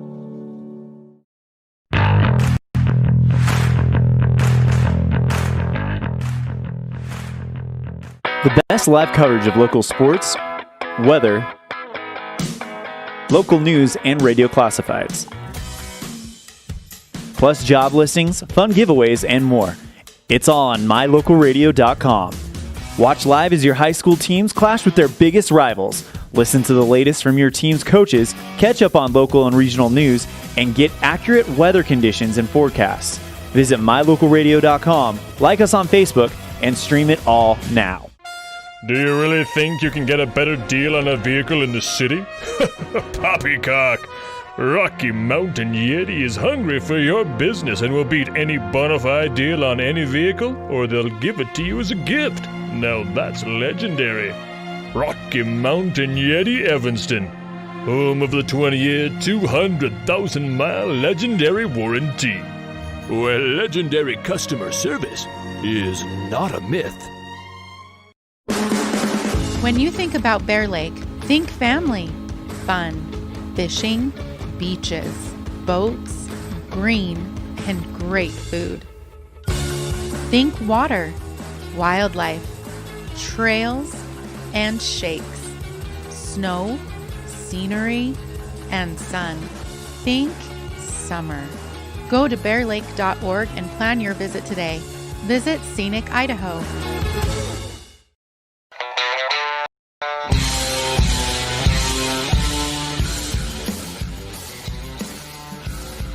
Welcome to the Postgame Show. It's time for your Jimmy John's Free Fast Recap, brought to you by Jimmy John's on 113 Front Street in Evanston, where they slice all natural meats 6 hours a day, as well as fresh produce for your 30-second sandwich. Well, Jackson looked good from the get-go. Evanston looked like they could hang with them, and then they had their first drive stall out, resulted in a punt. Jackson with that quick strike offense. Honestly, it reminded you a little bit of watching the Kansas City Chiefs, if you know NFL football nowadays. That's what it kind of reminded me of, a lot of 2, 3, 4-play drives, and Jackson really had this one in control from the opening whistle. Final score, Jackson 58, Red Devils 7, and that's your Jimmy John's Freaky Fast Recap, brought to you by Jimmy John's on 113 Front Street in Evanston, where fast and fresh meat. Before we go to break, let's go ahead and give you kind of some highlights, and right now it's looking at my highlight sheet. Jackson scored almost every time they touched the ball until the final 3 times they touched the ball. 2 fourth down turnovers, and Evanston was able to stop them right as the clock struck midnight. Big play for Evanston was a 15-yard touchdown pass from Jagger Mitchell to Jackson Moore, dead center of the end zone. That was a very good play. Both of those guys have won precision play of the game pretty often, so I've got another idea of who we're going to get that to. And we're going to go and step aside, and we come back, we'll have our school calendar as well as our Dr. McKay Franklin precision play of the game. We'll call it a broadcast here in Jackson on a First Bank of Wyoming presentation of Red Devil football on K9 and My Local Radio. As your local Ricoh, Toshiba, and Sharp dealer, Mountain West Business Solutions represents quality office equipment that lasts. We work with each client to understand your workflow, your goals, and your bottom line. Whether you lease or purchase office equipment, we have many ways to work with you to provide the best products at the best value. We also service and provide supplies for HP printers. Call Mountain West Business Solutions today. Let us help you find the best solutions for you and your business. 2 roads diverged in a wood, and I had just purchased new tires at Plains Tire in Evanston. The trained tire technicians at Plains Tire expertly mounted, balanced, and aligned my new tires, so I was feeling good. While I was there, they changed my oil, checked my brakes, fixed my AC, and made sure my shocks were in tip-top shape. And with their lifetime alignment checks and tire rotations, I was ready to roll. So, thanks to Plains Tire, when 2 roads diverged in a wood, I took the one less traveled. Plains Tire, 157 Bear River Drive, Evanston. What do you do when you lose a tooth? Put it under your pillow. Under my pillow. Like a treasure chest, so you could put it in. Why do you do that? Because then the tooth fairy comes for the tooth fairy, so the tooth fairy can come get them. And then what happens? I get money. We may not be the tooth fairy, but we can still take care of your teeth. Bear River Dental in Evanston.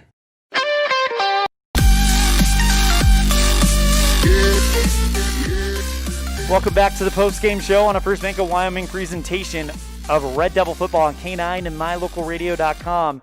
ELAN OLLIFF bringing you the action live from William T. McINTOSH Stadium here in Jackson, Wyoming. And it was a beautiful night for football. And the Jackson Broncs, the #1 team in the state since the beginning of the season. The very first poll came out, and they were on top. And they showed exactly why. 58-7, your final score. The Broncs victorious on their homecoming game. Let's go ahead and wrap up with some out-of-state scores. Some games just went final. And we may see some shuffling of the scoreboard. Let's go ahead and start with 4A in the third quarter. Cheyenne East beating Cheyenne Central, who was the #1 team in 4A, a unanimous #1. East 3 on top of 1, 41-3 in the third quarter. Thunder Basin beating Laramie 47-7 at the halftime. Rock Springs over Cheyenne South 47-0. In the fourth quarter, Sheridan 33, Kelly Walsh 0, and in the second quarter, #4 Natrona over Campbell County 14-7. In Class 3A at halftime, Riverton over Lander 24-17. In the second quarter, Buffalo and Worland still no score. And in the second quarter, Douglas 21, Rollins 0. Douglas, the #4 team in the state. And then a ranked team, Powell. They were beating Green River 28-20 last check. Final score of that one, Powell 44, Green River 20. So they poured it on towards the very end there. Star Valley, the #5 team in the state, beats the #2 team, Cody, 21-14. That has gone final, and now you get the feeling that Star Valley is starting to right the ship, as we all expected they would. Speaking of Star Valley, that is Evanston's next opponent. That game will be on a special night. It's going to be Wednesday. This coming Wednesday, October 14th. We'll talk more about that later in just a second, as we get ready to bring up the Evanston school calendar to let you know what Evanston activities you can be excited for. Tomorrow, girls swimming will have a varsity meet at Kemmer. A 7th grade volleyball game starts at 9 a.m. at Lyman Middle School versus Lyman. And a 7th grade volleyball conference at 9 a.m. at Evanston High School. And then at 11 a.m., the freshman C-team game versus Riverton at Evanston High School. 12 o'clock, the volleyball JV game at Riverton. And then at 1 o'clock, we'll have the varsity game right here on K9 and My Local Radio. First serve at 1 o'clock. Pregame scheduled to start at 12:30, but with volleyball, as all things are, times are subject to change. Then on Monday, October 12th, we've got a JV football game at Star Valley at 5 o'clock. Evanston Middle School band concert at the Evanston Middle School Auditorium at 6 o'clock. On Tuesday, October 13th, we're back at it again. A freshman football game at Star Valley starting at 3 o'clock. But the freshman C-team game versus Star Valley at Evanston High School at 4 o'clock. The JV game will start at 5 o'clock. And then we will have what just might be the quadrant championship game between Evanston and Star Valley. First serve scheduled at 6 o'clock. Pregame at 5:30 live from Red Devil Gymnasium. That is going to be a massive game. Do not miss it. On Wednesday, October 14th, the Evanston Red Devils football team will take on Star Valley at K. Fackrell Stadium. Kickoff scheduled at 6 o'clock. Pregame at 5:15. Again, the next Evanston football game will be Wednesday, October 14th. Kickoff scheduled at 6. Pregame at 5:15. That's as far as we'll go on the calendar at this point. As we'll give you we'll update as we go throughout the days and the games. It's time to go ahead and name our Dr. McKay Franklin Precision Play of the Game, and actually we're going to do that when we come back after this break on a First Bank of Wyoming presentation of Red Devil football on K9 and My Local Radio. Evanston Regional Hospital is an affiliate of the University of Utah Health. Our partnership builds on a long tradition of collaboration between Evanston Regional Hospital and University of Utah Health. Inside these doors, our dedicated staff is committed to being your caring partner in your healthcare journey. Whether you need an MRI or surgery, are expecting a new baby, or you're having a heart attack, Evanston Regional Hospital is here to help. Evanston Regional Hospital. Healing begins here.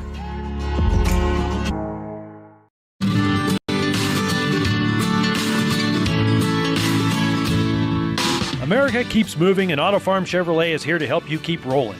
Whether you need a brand new vehicle or service on one you already own, Auto Farm Chevrolet is here to lend a helping hand. Our certified mechanics are knowledgeable, and our sales team takes the time to get to know you and what your needs are. Stop in today, Auto Farm Chevrolet, 624 Front Street, Evanston. Evanston's community-driven dealer. In May of 2019, Uintah County School District Number 1 became the first school district in Wyoming to achieve a certified Level 1 on high reliability schools by the Rosanna Leadership Center. We're focusing on 3 levels. Level 1 is a safe and collaborative culture. Level 2, effective teaching in every classroom. And Level 3 is a guaranteed and viable curriculum. We are certified Level 1 in safe and collaborative culture. This is Superintendent Ryan Thomas. Congratulations to everyone in our district. Keep up the great work. Uintah County School District Number 1, Pathway to Excellence. If you can't give your dentist a 5-star rating, then you ought to consider making your next dental appointment with Dr. McKay Frankham. One patient said, "The best experience I've ever had at a dentist." Other customer comments include 5 stars plus. And not only is Dr. Frankham the best dentist I've ever been to, but I can actually afford to have dental work done by Dr. Frankham. Make your next dental visit a 5-star experience. Call for an appointment today at 307-789-8910.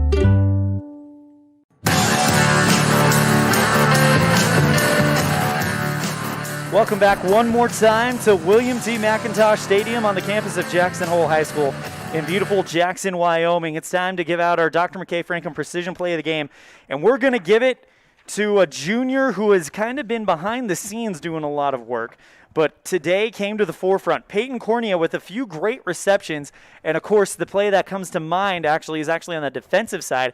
Only person that really made Sadler Smith panic.